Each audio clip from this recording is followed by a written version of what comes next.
Hi hello నమస్తే అందరికీ. So ఈరోజు మన క్లాస్ ఏంటంటే యాసిడ్స్ అండ్ బేసెస్ సాల్ట్. యాక్చువల్గా మనకి ఎవ్రీ యొక్క పాలిసెట్ ఎగ్జామ్లో కూడా ఈ చాప్టర్ నుంచి మినిమం 3 మార్క్స్ మ్యాక్సిమం 5 మార్క్స్ రావడం జరుగుతుంది. సో ఆమ్లాలు, క్షారాలు మరియు లవణాలు. ఆమ్లాలు అంటే ఏంటి, క్షారాలు అంటే ఏంటి, లవణాలు అంటే ఏంటి?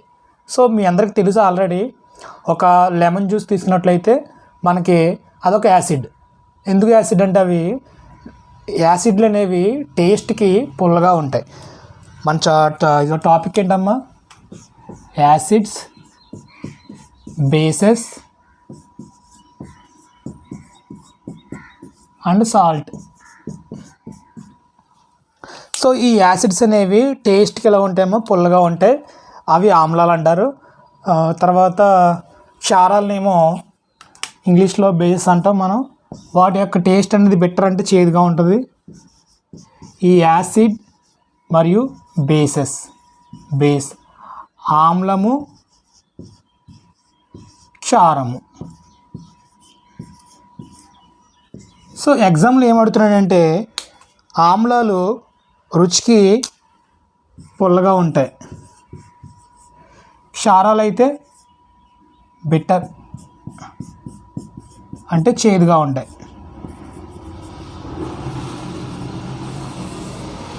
సో నెక్స్ట్ ఏంటంటే బేసిక్ క్వశ్చన్. ఇప్పుడు ఆమ్లాలు ఉన్నాయి, క్షారాలు ఉన్నాయి. వాటిని మనం తెలుసుకోవడానికి కొన్ని సూచికలు ఉన్నాయి, ఇండికేటర్స్ ఉన్నాయి. సో ఆ ఇండికేటర్స్ అనేవి అసలు ఏముంటాయి ఇండికేటర్స్, తర్వాత వెయిట్ని ఎలా సూచిస్తాయి అవి. సో ఆ ఇండికేషన్ అనేది ఏ విధంగా ఉంటుందో చూద్దాం మనం. ఇప్పుడు నార్మల్గా మనకి ఒక లైక్ మొక్క నుంచి తయారైన ఏంటది లిట్మస్ అనే ఒక పేపరు. నెక్స్ట్ ఇంకా ఫినాప్థలిన్, మెథిల్ ఆరెంజ్. సో ఇంకా మనకి ఇవన్నీ కూడా పిహెచ్ స్కేల్ అంటే సోడియం సరి కనిపెట్టిన స్కేల్ ఉంది. సో వాటిని బట్టి మనం ఏవి యాసిడ్స్, ఏవి బేసెస్ మనం కనిపెట్టగలిగాం. ఓకేనా? లిట్మస్ పేపరు, తర్వాత ఫినాప్థలిన్, మెథిల్ ఆరెంజ్. సో వీటిని మనం ఎగ్జామ్లో ఎలా అడుగుతున్నాడు, మనం ప్రీవియస్గా పేపర్ చూసినట్లయితే ఏ విధంగా క్వశ్చన్స్ ఉన్నాయి, మనం వాటిని బట్టి మనం ఆన్సర్ చేసుకుంటూ వెళ్దాం. ఓకేనా? ఈ యొక్క ప్రాసెస్లో ఏంటంటే మనకి కొన్ని మెథడ్స్ ఇవ్వబడ్డాయి. ఆ మెథడ్స్ ఏంటంటే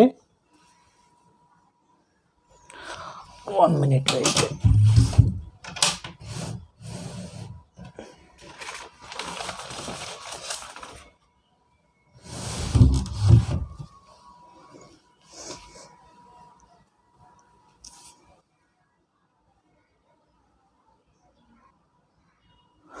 sorry for the inconvenience.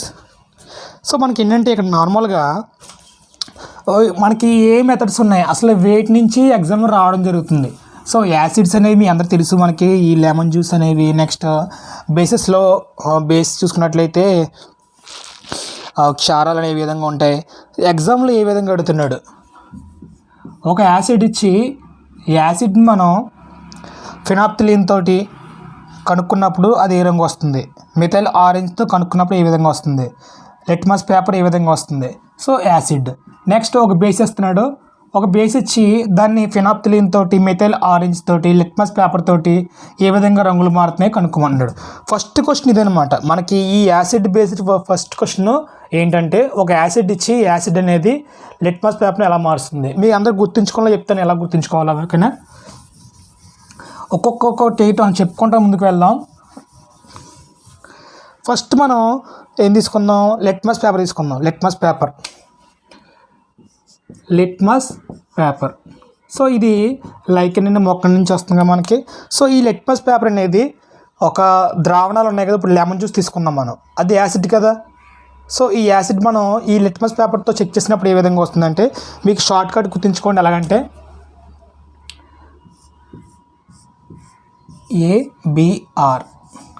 ABR litmus పేపర్లో షార్ట్ కట్ ఏబిఆర్. ఏ అంటే యాసిడ్స్. ఈ యాసిడ్స్ని ఈ లిట్మస్ పేపర్ ఏం చేస్తుందంటే యాసిడ్స్ని బ్లూ టు రెడ్ కలర్లో మారుస్తుంది. Blue to red colour. Litmus paper అనేది యాసిడ్ని మనం చెక్ చేసినప్పుడు బ్లూ టు రెడ్ కలర్ మారుస్తుంది. ఓకేనా? ఇదే లిట్మస్ పేపరు బేస్ చెక్ చేసినప్పుడు BRB గుర్తుంచుకోండి, అది ABR. మనకి ఫస్ట్ లెటర్ ఏ వస్తుంది కదా, ఏ తర్వాత ఏమొస్తుంది, లెటర్ B వస్తుంది. సో B తర్వాత QPCDEFGHR వస్తుంది లాస్ట్లో, అలా గుర్తుంచుకోండి. లిట్మస్ పేపర్ అయితే మ్యాక్సిమం మనకి సిలబస్లో ఉన్న ప్రకారం చెప్తున్నాను. లిట్మస్ పేపర్ అయితే ABR, యాసిడ్ని లిట్మస్ పేపర్ అనేది బ్లూ టు రెడ్ కలర్ మారుస్తుంది. అదే లిట్మస్ పేపర్ బేస్ని రెడ్ టు బ్లూలో మారుస్తుంది, రెడ్ టు బ్లూలోకి మార్చుతుంది. ఓకేనా, ఒకసారి అందరూ కూడా ఈ షార్ట్ కట్ గుర్తుంచుకోండి అమ్మా. ఎందుకంటే ఒక ఎగ్జామ్లో ఒక కంపల్సరీ ఒక మార్క్ అనమాట, ఇది ఎగ్జామ్లో వచ్చే ఒక మార్క్, కంపల్సరీ ఒక మార్క్ వస్తుంది. ఏ విధంగా లిట్మస్ పేపర్ అనేది యాసిడ్స్ని ఏ కలర్ నుంచి ఏ కలర్లో మారుస్తుంది, బేసెస్ని ఏ కలర్ నుంచి ఏ కలర్లో మారుస్తుంది. సో అప్పుడే ఒక క్వశ్చన్ మనకు రావడం జరిగింది, ఒక క్వశ్చన్ వచ్చేసింది ఆల్రెడీ. ఏబిఆర్ లిట్మస్ పేపర్, ఇది లైకెన్ మొక్క నుంచి ప్రిపేర్ అవుతుంది. ఇది ఒక మొక్క నుంచి తీసుకొచ్చారనమాట, దాని నుంచి ఒక పేపర్లా తయారు చేసి ఈ లిట్మస్ పేపర్ని యాసిడ్స్ చెక్ చేసుకోవడం కోసం ఇవి ద్రావణాల్లో మ్యాక్సిమం ద్రావణాలు ఉంటాయి కదా, లెమన్ జ్యూస్లు అని ఇతర ఇంకా జ్యూస్లు ఉంటాయి కదా, వాటి యొక్క యాసిడ్ అంటే ఆమ్లతత్వం ఎంత ఉంది చెక్ చేయడం కోసం మనకి ఇది ఒక పేపర్, లిట్మస్. ఓకేనా, స్క్రీన్ షాట్ తీసుకొని కావాలితే. సో ఇప్పుడు ఇంకా మీకు ఈ సబ్జెక్ట్ నచ్చింది అంటే వే ఆఫ్ టాకింగ్ అని ఏదైనా మిస్టేక్స్ ఉంటే చెప్పండి అమ్మ, కామెంట్ చేయండి. నెక్స్ట్ షార్ట్ కట్లోనే మీకు ఈజీగా గుర్తుంటుంది కాబట్టి చెప్తున్నాను. సిలబస్ అనేది చాలా ఉంటుంది మనకి, సబ్జెక్ట్ చెప్పాలంటే చాలా వరకు, కానీ విత్ ఇన్ తక్కువ టైంలో మనం ఈ షార్ట్ కట్లు గుర్తుంటే ఎగ్జామ్ మనం ఈజీగా క్రాక్ చేయొచ్చు. ఓకేనా, సో ఈ షార్ట్ కట్ నచ్చింది అనుకుంటే మీరు అందరు కూడా ఇప్పుడే ఒక వీడియోని లైక్ చేయండి. ఇంకా ఎవరైనా మన ఫ్యామిలీస్లో సబ్స్క్రైబ్ చేయకపోతే సో ఈ ఛానల్ని సబ్స్క్రైబ్ చేసుకోండి. తర్వాత వీటి నుంచి వచ్చే ప్రతి కంటెంట్ కూడా మీకు నోటిఫికేషన్ రావడం జరుగుతుంది, మీకు చాలా యూజ్ అవుతుంది. తర్వాత మీ ఫ్రెండ్స్ కూడా ఈ వీడియో షేర్ చేయండి. ఓకేనా, కంటిన్యూ జరుగుతూ ఉంటుంది వీడియో. నెక్స్ట్ మనకి లిట్మస్ పేపర్ అయింది కదమ్మా, ఎగ్జామ్లో అడుగుతున్నాడు. ఏ విధంగా అడుగుతున్నాడు అంటే లిట్మస్ పేపర్తో యాసిడ్ చెక్ చేసినప్పుడు అది బ్లూ నుంచి ఏ కలర్ మారుస్తుంది. నెక్స్ట్ లిట్మస్ పేపర్తో బేసెస్ చెక్ చేసినప్పుడు ఏ కలర్ నుంచి ఏ కలర్ మారుతాయి. ABR acid blue to red, BRB bases అనేవి రెడ్ టు బ్లూ. ఓకేనా, నెక్స్ట్ ఇంకొక ఇండికేటర్ ఏంటి, ఇండికేటర్ ఇంకోటి ఏముంది, మిథైల్ ఆరెంజ్ ఇండికేటర్ ఉంది. ఏంటమ్మా, మిథైల్ ఆరెంజ్ ఇండికేటర్.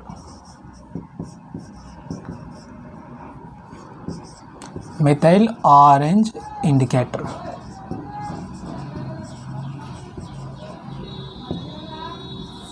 ఈ మిథైల్ ఆరెంజ్ ఇండికేటర్ అనేది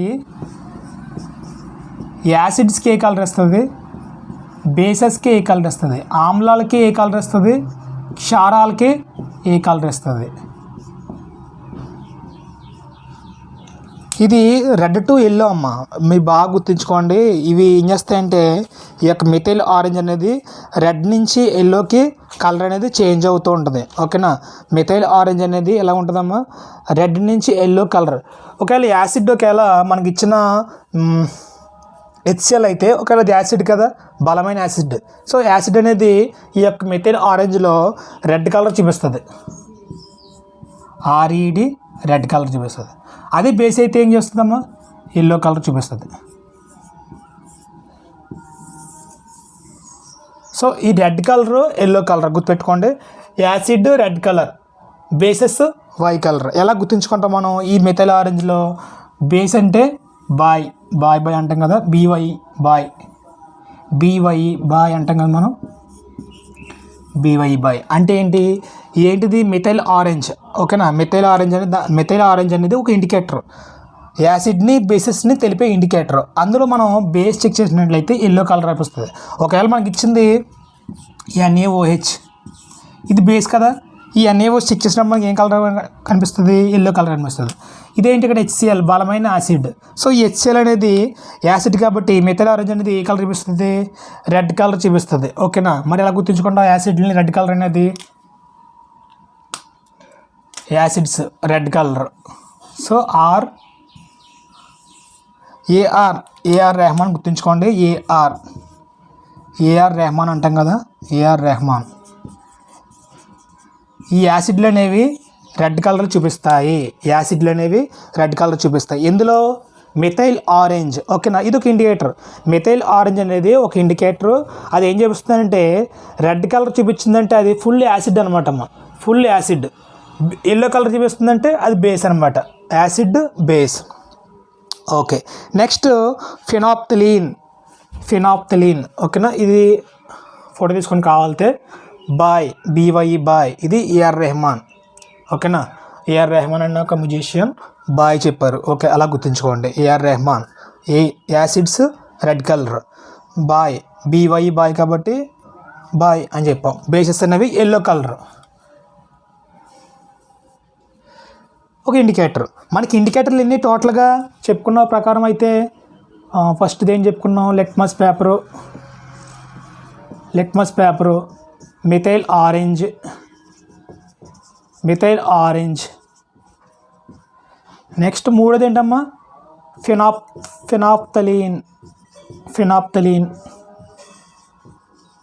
ఇదో ఇండికేటర్. నాలుగోది ఏంటమ్మా, pH స్కేల్, ఇదొక ఇండికేటర్. సో ఇలా మనకి ఇండికేటర్లు ఉన్నాయి కదా. ఇప్పుడు ఫినాప్థలిన్ కలర్ చూద్దామా. ఫినాప్థలిన్ అనేది ఏ కలర్ చూపిస్తుంది చెప్పేయచ్చా? ఇండికేటర్లు మనకి ఇక్కడ ఎగ్జామ్లో మనకి ఉన్న ప్రకారం సిలబస్ ప్రకారంగా మనకి లిట్మస్ పేపర్ షార్ట్ కట్ ఏంటమ్మా, ABR. ఏ తర్వాత బి లెటర్ వస్తుంది, ABR. Acid blue to red అవుతుంది. BRB, బ్లూ నుంచి బేసెస్ అనేవి రెడ్ టు బ్లూ అవుతాయి. నెక్స్ట్ ఫినాప్థలీన్.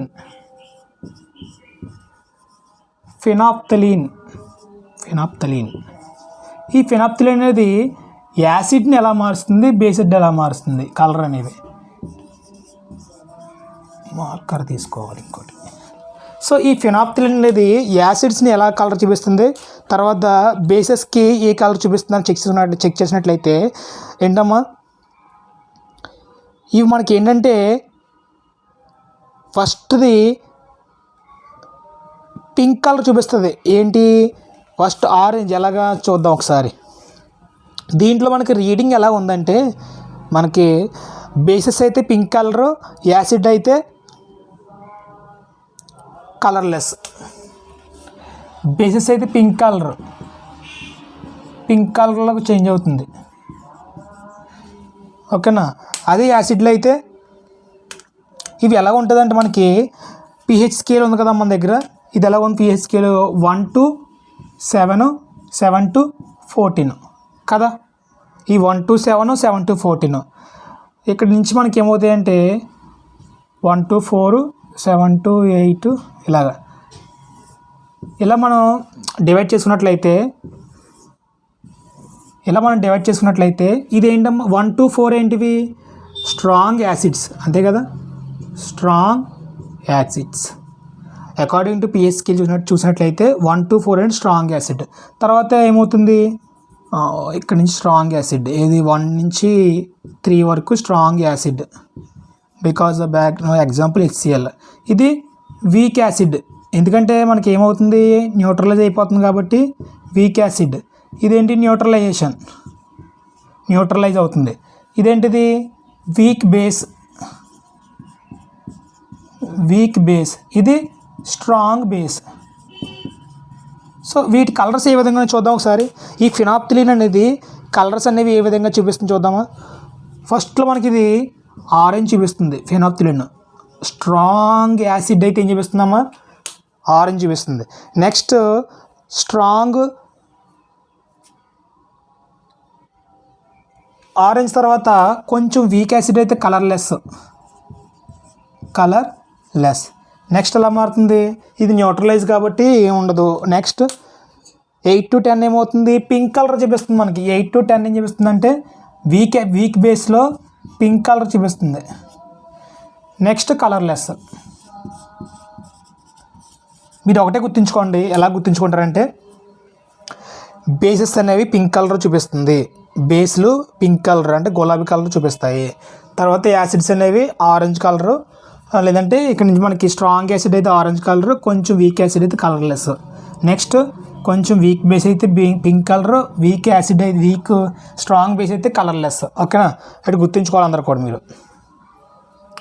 ఫినాప్థలిన్ మ్యాక్సిమం తక్కువగా అడుగుతున్నాడు, మెథైల్ ఆరెంజ్ ఎక్కువ అడుగుతున్నాడు. ఎందుకంటే సిలబస్లో మనకి మెథైల్ ఆరెంజ్ ఉంది, అది ఎక్కువ అడుగుతున్నాడు. మెథైల్ ఆరెంజ్ మనకి ఎలాగా గుర్తుంచుకోవాలి, BYE బాయ్. బేసెస్ అనేవి ఎల్లో కలర్ చూపిస్తుంది. ఏఆర్ రెహమాన్ కాబట్టి యాసిడ్స్ అనేవి రెడ్ కలర్ చూపిస్తాయి. అలా గుర్తుంచుకోండి, ఓకేనా. ఇది మీరు కొంచెం బట్టి పడతారంటే బట్టి పడుతుంది. ఎలాగా ఆరెంజ్ కలర్లెస్, పింక్ కలర్లెస్. ఎగ్జామ్లో మనకి ఈ 8 to 10 వీక్ బేస్ ఇచ్చినట్లయితే పింక్ కలర్ పెట్టుకుంటాం. పింక్ అనేది మ్యాక్సిమం బేస్కి ఉపయోగించుకోండి అమ్మ. నెక్స్ట్ ఇలాగ ఆరెంజ్ అనేది కలర్, ఏ కలర్, స్ట్రాంగ్ యాసిడ్కి ఆరెంజ్ కలర్, ఓకేనా. ఎందుకు ఫస్ట్ కలర్ ఎలా ఉంటుందంటే ఇది ఆరెంజ్ కలర్ నుంచి కొంచెం న్యూట్రలైజ్ అవుతుంటే ఏమవుతుంది, కలర్లెస్గా చేంజ్ అవుతుంది. మళ్ళీ అక్కడ నుంచి పింక్ కలర్ మారుతుంది. మళ్ళీ ఇంకా స్ట్రాంగ్ బేస్ అవుతుంటే కలర్లెస్ అవుతుంది. అలాగనమాట ఈ లిక్విడ్ అనేది మనం వేసే ఆమ్లం క్షారం బట్టి కలర్ చేంజ్ అవుతుంది. ఇది ఫినాప్థలిన్, ఓకేనా. పింక్ కలర్ గుర్తుంచుకోండి, కలర్లెస్ గుర్తుంచుకోండి. పింక్ కలర్లెస్, ఓకేనా. ఎగ్జాంపుల్ మనకి ప్రిపేర్ అవుతూ ఉంటే మీకు అర్థమవుతుంటుంది అమ్మ, ఓకేనా. మన ఒక ప్రాబ్లం మనకి ఏంటంటే ప్రాబ్లంకి వెళ్ళేసరికి మీకు అర్థమవుతుంది. ఫస్ట్ మనకి ఇక్కడ 2023లో క్వశ్చన్ ఏంటంటే క్రింది వాటిలో తటస్థీకరణ చర్యకు ఉదాహరణ అన్నాడు. తటస్థీకరణ అంటే ఏంటి? ఫస్ట్ తటస్థీకరణ అంటే ఏంటంటే న్యూట్రలైజేషన్ చేయడం. న్యూట్రల్ అంటే ఏంటమ్మా, ఇప్పుడు ఒక యాసిడ్ ఉంది మన జీర్ణాశయంలో, అంటే మన జీర్ణాశయం కడుపులో ఏమవుతుందంటే ఒక HCl, బలమైన HCl అనేది రిలీజ్ అవుతుంది కదా జీర్ణాశయంలో. అప్పుడు ఏమవుతుందంటే మనం ఎప్పుడైతే మన ఆహారం పంపించలేము కదా, మనం పంపించలేనప్పుడు ఏమవుతుందంటే ఇంకా HCl ఎక్కువ అవుతుంటుంది. మన జీర్ణాశయంలో ఇంకా HCl ఎక్కువ అవుతూ ఉంటుంది. ఎప్పుడైతే ఇంకా ఎక్కువైందో మనకి లైట్గా మంట అనేది రావడం జరుగుతుంది కదా. దీనివల్ల జరుగుతుంది, లోపల యాసిడ్ ఉండడం వల్ల జరుగుతుంది. అప్పుడు ఏమవుతుందని మనకు మంట రావడం జరుగుతుంది. అంటే యాసిడ్ పెరుగుతున్నప్పుడు దాన్ని న్యూట్రలైజ్, ఆ మంటను తగ్గించాలి అంటే యాసిడిటీని తగ్గించాలంటే దానికి ఆపోజిట్కి మనం ఏం చేయాలి, బేస్ యాడ్ చేసుకోవాలి. అప్పుడు ఏమవుతుందంటే ఈ యాసిడ్కి బేస్ అనేది రియాక్షన్ అవ్వడం వల్ల మనకి దాని యొక్క న్యూట్రలైజేషన్ అయ్యి మనకి మంట అనేది తగ్గుతూ జరుగుతుంది. అంటే ఏంటి, మనకి యాసిడ్ని న్యూట్రల్ చేయాలంటే బేస్ యాడ్ చేయాలి, ఓకేనా. So acid plus base gives less to ఏంటిది, సాల్ట్ ప్లస్ వాటర్. మీకు అందరికి తెలుసు అందరికీ. ఆమ్లాలు క్షారాలు రియాక్షన్ అయ్యి లవణాలను మరియు నీటిని ఏర్పరుస్తాయి.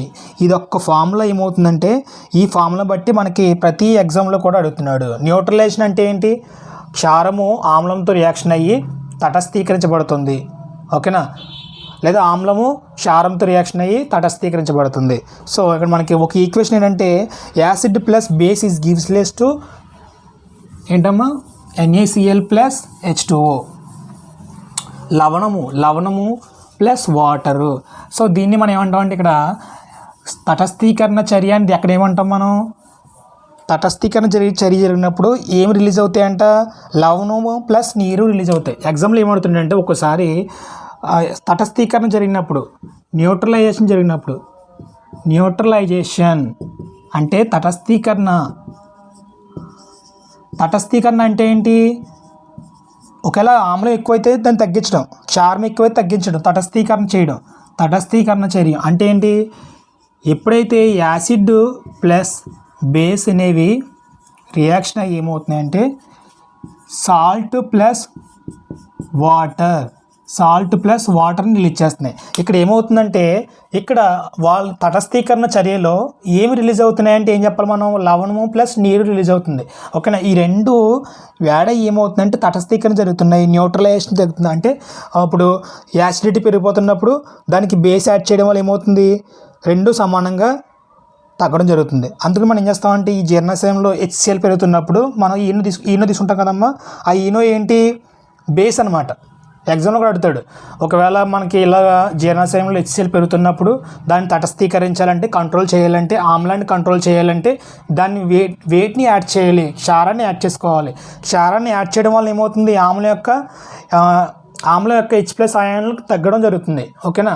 దాన్ని తటస్థీకరించడం అంటాం, ఓకేనా. ఇక్కడ న్యూట్రలైజేషన్ అంటాం. న్యూట్రల్ అంటే ఏంటి, ఇప్పుడు బైక్ ఉంది కదమ్మా, హై స్పీడ్లో వెళ్తున్నప్పుడు న్యూట్రల్ చేయంటాం కదా. అంటే ఏంటి, తగ్గించడం. HCl అనేది బాగా పెరిగిపోతుంది కాబట్టి న్యూట్రలైజ్ చేయడం ఎలా తగ్గించాలి, గేర్ మనం ముందుకు వేసి తగ్గిస్తాం కదా, కానీ అక్కడేంటి బేస్ యాడ్ చేసుకుని మనం న్యూట్రలైజ్ చేసుకుంటున్నాము, ఓకేనా. యాసిడ్ని తగ్గిస్తున్నాము. Acid plus base gives less to salt plus water. తటస్థీకరణ జరిగినప్పుడు ఏమి రిలీజ్ అవుతున్నాయి, లవణము ప్లస్ నీరు. ఇదొక క్వశ్చన్. తటస్థీకరణ చర్య న్యూట్రలైజేషన్. ఇది జరిగినప్పుడు ఏమి రిలీజ్ అవుతున్నాయి మనకి ఇక్కడ, సాల్ట్ ప్లస్ వాటరు. ఏంటి, ఎగ్జాంపుల్గా మనకి ఆ సోడియం క్లోరైడ్ ఉప్పు అంటాం కదా, NaCl ప్లస్ H2 ఏర్పడతాయి. ఒక ఈక్వేషన్ చూద్దాం, ఓకేనా. నెక్స్ట్ ఇది ఫస్ట్ క్వశ్చన్. దీన్ని ఏమంటాం మనం? క్రింది వాటిలో తటస్థీకరణ చర్యకు ఉదాహరణ ఏంటమ్మా? Acid plus base is gives less to salt plus water. ఇది ఒక న్యూట్రలైజేషన్ ఈక్వేషను. బండగా గుర్తుపెట్టుకోండి, న్యూట్రలైజేషన్ ఈక్వేషన్ అంటే యాసిడ్ ప్లస్ ప్లీజ్. కానీ ఎగ్జాంపుల్ ఏమడుతున్నాడు? బేస్ ప్లస్ సాల్ట్ అన్నాడు. First base plus salt gives less to acid plus ఇంకోటి చెప్తున్నాడు. ఈ నాలుగే ఉంటాయి కానీ ఏం చేస్తున్నాడు? ఇది ఇక్కడ పెడుతున్నాడు ఇక్కడ పెడుతున్నాడు. మీరు కన్ఫ్యూజ్ పడతారండి. కానీ ఇక్కడ ఏంటి, మీరు యాసిడ్ ప్లస్ బేస్ ఇంకెలా గుర్తుంచుకుంటారు? A plus B gives less to S plus W. ఇంక ఇదే మనకి బండ గుర్తు. A plus B acid plus base gives less to salt plus water. ఓకేనా. ఇవన్నీ మనకి ఆల్ఫాబెట్లో ఉన్నాయి కదా. ఏ తర్వాత ఏమొస్తుంది? B వస్తుంది. B తర్వాత S వస్తుంది. S తర్వాత W వస్తుంది. ఎగ్జామ్లో కానీ మీకు చూడండి, ఫస్ట్ క్వశ్చన్ ఏ విధంగా చూడండి. బేస్ ప్లస్ సాల్ట్ అన్నాడు. మరి ఆర్డర్ మారింది కదా, సో ఇది రాంగ్. సెకండ్ ఆప్షన్ ఏంటి? బేస్ ప్లస్ వాటర్ ఆర్డర్ మారింది కదా, ఇది రాంగ్. థర్డ్ ఆప్షన్ ఏంటి? Acid plus base gives less to salt plus water అన్నాడు. సో ఆర్డర్లో ఉంది కాబట్టి మనకు ఆన్సర్ ఇదే. న్యూట్రలైజేషన్ తటస్థీకరణ చర్యకి ఎగ్జాంపుల్ ఇదే. ఓకేనా. 2 టైమ్స్ అడిగాడు. 2023లో 2019లో కూడా క్వశ్చన్ అడిగాడు, న్యూట్రలైజేషన్ అంటే ఏంటి. ఓకేనా. సాల్ట్ ప్లస్ వాటర్ అనేది రిలీజ్ అవుతుంది. ఆమ్లం మరియు క్షారాలతో రియాక్షన్ జరిగినప్పుడు లవణము నీరు ఏర్పడుతుంది. ఓకేనా. న్యూట్రలైజేషన్ అంటే ఏంటి? ఒకవేళ ఒకటి ఆమ్లం పెరుగుతున్నప్పుడు దాన్ని తగ్గించడం కోసం బేస్ని యాడ్ చేసుకుంటాము. ఓకేనా. దాన్ని న్యూట్రలైజ్ చేయడం, ఆ యాసిడ్ని న్యూట్రలైజ్ చేయడం, తగ్గించాలంటే యాసిడ్ తగ్గించాలంటే క్షారాన్ని యాడ్ చేయాలి. ఇది మీరు బండ గుర్తుపెట్టుకోండి. నెక్స్ట్ మనకి ఇక్కడ HClలో మిథైల్ ఆరెంజ్ ప్రదర్శించు రంగు ఏంటి? చాలా ఈజీ క్వశ్చన్. 2023లో HCl అంటే హైడ్రోక్లోరిక్ ఆమ్లము. ఓకేనా. సో ఈ హైడ్రోక్లోరిక్ ఆమ్లాన్ని మీరు బాగా గుర్తుంచుకోండి. హైడ్రోక్లోరిక్ ఆమ్లం బలమైన యాసిడ్. HCl బలమైన యాసిడ్. ఓకేనా. ఈ హైడ్రోక్లోరిక్ యాసిడ్ HCl అనేది మనకి ఎగ్జాంపుల్కి ఇక్కడ చూడండి, మిథైల్ ఆరెంజ్లో క్వశ్చన్ ఏమడిగాడంటే HCl అనేది మిథైల్ ఆరెంజ్లో ఏ కలర్ చూపిస్తుంది అన్నాడు. మనకి మిథైల్ ఆరెంజ్ ఫార్ములా ఏంటి? ఏఆర్ రెహమాన్ బాగా చెప్పాం. యాసిడ్ ఎలా చూపిస్తుంది? రెడ్ కలర్ చూపిస్తుంది. బేసిస్ ఎలా చూపిస్తుంది? ఎల్లో కలర్ చూపిస్తుంది. క్వశ్చన్ ఏంటమ్మా? క్రింది వాటిలో కాదు, HClలో మిథైల్ ఆరెంజ్ ప్రదర్శించు రంగు ఏంటి అన్నాడు. మరి HCl అనేది బలమైన యాసిడ్, స్ట్రాంగ్ యాసిడ్. ఈ స్ట్రాంగ్ యాసిడ్ అనేది మిథైల్ ఆరెంజ్ ఏం చూపిస్తుంది? ఏఆర్ రెహమానే కదా. సో యాసిడ్ అనేది రెడ్ కలర్ చూపిస్తుంది.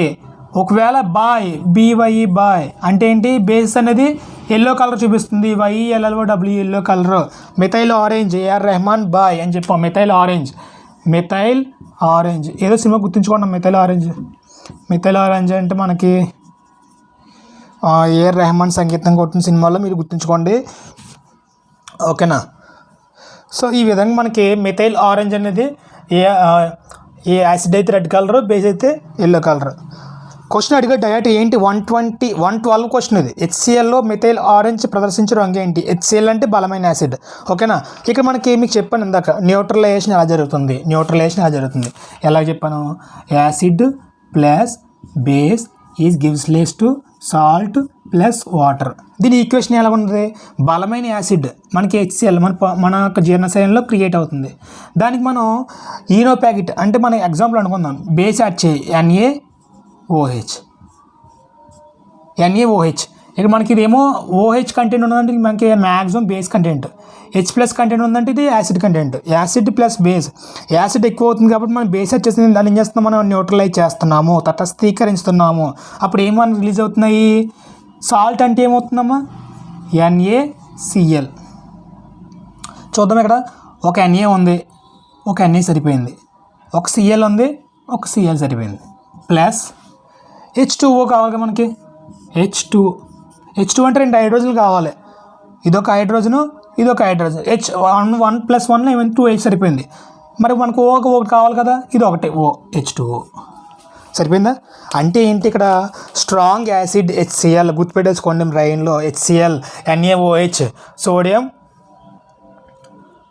Hydrate oxide. Okay, sodium hydroxide. Okay, so HCl plus NaOH gives less to NaCl salt. ఉప్పు కదా మనకి, ఇదంతా కూడా మనకి సాధారణ ఉప్పు NaCl అంటాం, ప్లస్ H2O. ఇలా గుర్తుంచుకోండి. దీన్ని మనకి ఇక్కడ ఏమన్నాం, దీన్ని ఏమో తటస్థీకరణ న్యూట్రలైజేషన్ ఈక్వేషన్. ఓకేనా, దానికి ఈ ఈక్వేషన్ ఏమొస్తుంది, HCl plus NaOH gives less to NaCl plus H2O. Doubt ఉంటే ఒకసారి మళ్ళీ వెనక్కి వెళ్ళి చూడండి. న్యూట్రలైజేషన్ అంటే తగ్గించడం. బండి న్యూట్రలైజ్ పట్టుకుంటాం కదా మనం, కార్ న్యూట్రల్ చేయమంటాం కదా. పెరుగుతుందంటే ఏం చేయాలి, మనం తగ్గించమంటాం కదా. తగ్గించాలంటే ఏం చేయాలి, మనకి ఇక్కడ ఇంకో యాసిడ్కి బేస్ యాడ్ చేయాలి. ఓకే, డౌట్ క్లారిఫై కదా. కంటెంట్ నచ్చినట్లయితే మీరు అందరూ కూడా వీడియోని లైక్ చేయండి. First of all me friends కూడా షేర్ చేయండి. ఎందుకంటే అమ్మా తక్కువ టైంలో మనకి ఈ పాలిసెట్ క్రాక్ చేయాలంటే మనకి ఎగ్జామ్లో కొన్ని షార్ట్ కట్ గుర్తుంచుకోవాలి, కొన్ని బట్టి పట్టుకోవాలి. ఓకేనా, ఇక్కడ HCl methyl orange cinema music director AR Rahman అనుకోండి. యాక్చువల్గా ఆయన కాదు, AR రెహమాన్ అనుకుంటే acid red colour, bases yellow colour, అలా గుర్తుంచుకోండి. మిథైల్ ఆరెంజ్ అడుగుతున్నాడు, ఎందుకంటే మనకి సిలబస్లో మిథైల్ ఆరెంజ్ గురించి ఎక్కువ చెప్పుకొచ్చాడు. నెక్స్ట్ ఇంకో క్వశ్చన్ ఏంటి, ఆమ్లానికి ఉదాహరణ. క్రింది వానిలో ఆమ్లానికి ఉదాహరణ అన్నాడు. ఆమ్లం అంటే ఏంటి, క్షారం అంటే చెప్పుకున్నాం. ఆమ్లం అంటే ఏంటి, పుల్లగా ఉంటుంది, రుచిగా పుల్లగా ఉంటుంది, క్షారము చేదుగా ఉంటుంది. మరి ఇక్కడ మనకు కొన్ని గుర్తుపెట్టుకోవాలమ్మా. ఎలాగంటే సార్ కొన్ని ఎలాగా NaOH KOH ఇవన్నీ బేసిస్ అని, HCl తర్వాత నిమ్మరసం ఇవన్నీ కూడా యాసిడ్స్ అని మీరు కొన్ని గుర్తుపెట్టుకోవాలి. సో ఎలా గుర్తుపెట్టుకుంటారంటే ఎగ్జామ్లో ఏమి ఇచ్చాడు ఇక్కడ, కిందవానికి ఉదాహరణ HCl అన్నాడు. HCl ఆమ్లమే కదా, సో డైరెక్ట్గా HCl గుర్తుపెట్టేసుకోండి. HCl అనేది ఆమ్లము. ఓకే, హైడ్రోక్లోరిక్ ఆమ్లము, HCl ఆమ్లము. ఓకే, అలా గుర్తుపెట్టుకోవాలి.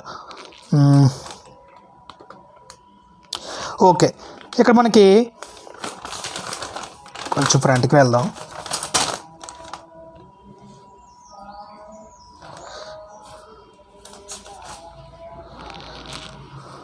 హైడ్రోక్లోరిక్ ఆమ్లం STT యాంటీ యాసిడ్.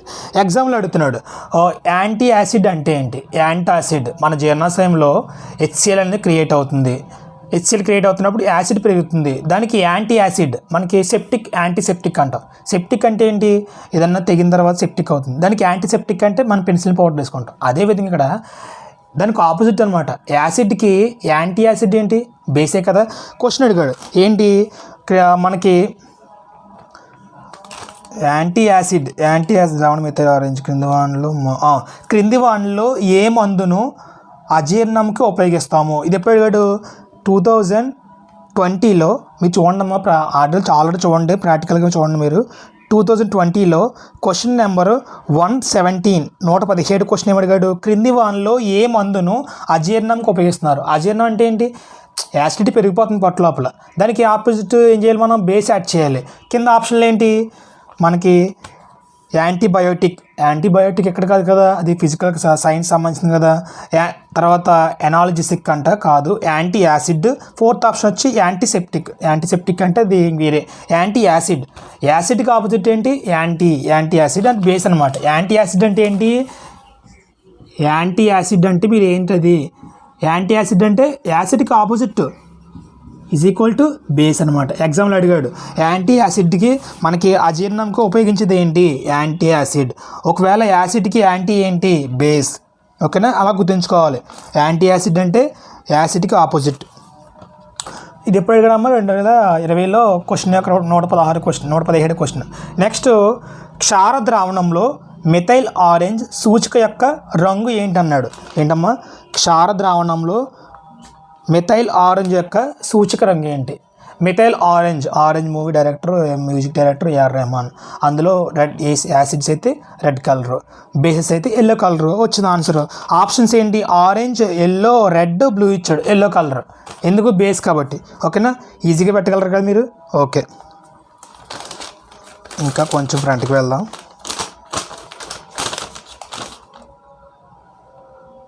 ఓకే మీకు లవణం, క్షార స్వభావం కలదు, సోడా, అగ్నిమాపక యంత్రాలు, కాల్షియం ఫాస్ఫేట్. ఓకే, క్రింది వానలు HCl మిథైల్ ఆరెంజ్. క్రింది వానలు ఆమ్లానికి ఉదాహరణ. ఓకే, 2022లో 2022లో అంటే ఈ క్వశ్చన్స్ అన్నీ కూడా ఒక్కొక్క టాపిక్లు ఉన్నాయమ్మా. ఎలాగంటే ఫస్ట్ టాపిక్ సెకండ్ టాపిక్ అలా రాసుకోకుండా వరుసగా రాసుకున్నాం కాబట్టి ఫస్ట్ టాపిక్ క్వశ్చన్లు ఏంటి అవి సెర్చ్ చేస్తున్నాను, అందువల్ల లేట్ అవుతుంది. సో ఫస్ట్ టాపిక్ క్వశ్చన్ చూస్తున్నాను.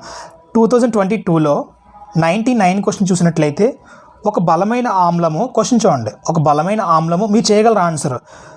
బలమైన క్షారము, బలమైన ఆమ్లము బలమైన క్షారము నుండి ఏర్పడిన యొక్క లవణం యొక్క pH విలువ ఎంత? ఓకేనా. అంటే ఏంటి, మన పొట్ట లోపల HCl ఉంది, అది బలమైన యాసిడ్. దాన్ని తగ్గించాలంటే ఏం కావాలి? వీక్ బేస్ ఇస్తామా? వీక్ బేస్ ఇవ్వం కదా, స్ట్రాంగ్ బేస్ ఇవ్వాలి. స్ట్రాంగ్ బేస్ ఇచ్చాం. సో అది ఏం చేసింది, స్ట్రాంగ్ బేస్ లోనికి వెళ్ళి ఆ స్ట్రాంగ్ యాసిడ్ని న్యూట్రలైజ్ చేసింది, తటస్థీకరించింది. అప్పుడు ఏం ఏర్పడింది? లవణం ఏర్పడింది, సాల్ట్ ఏర్పడింది. ఈ సాల్ట్ NaCl సాల్ట్ ఉంది కదమ్మా, ఈ సాల్ట్ యొక్క pH విలువ ఎంత అన్నాడు. ఇంట్రెస్ట్ ఉన్న క్వశ్చన్ ఇది. సో ఫస్ట్ మనకి ఈ pH స్కేల్ సోరెన్సన్ అనే ఒక సైంటిస్ట్ కనిపెట్టారు కదమ్మా. ఈ కనిపెట్టినప్పుడు ఏమవుతుందంటే ఈ pH స్కేల్ అనేది 1 to 14 ఉంది. 1 to 14. సో ఈ 1 to 14లో 1 నుంచి ఈ 7 వరకు ఉన్న వాటిని ఏమంటాం మనం? యాసిడ్స్ అన్నాం. 7 to 14 అనగా ఏమన్నాం మనం? బేసిస్ అన్నాం.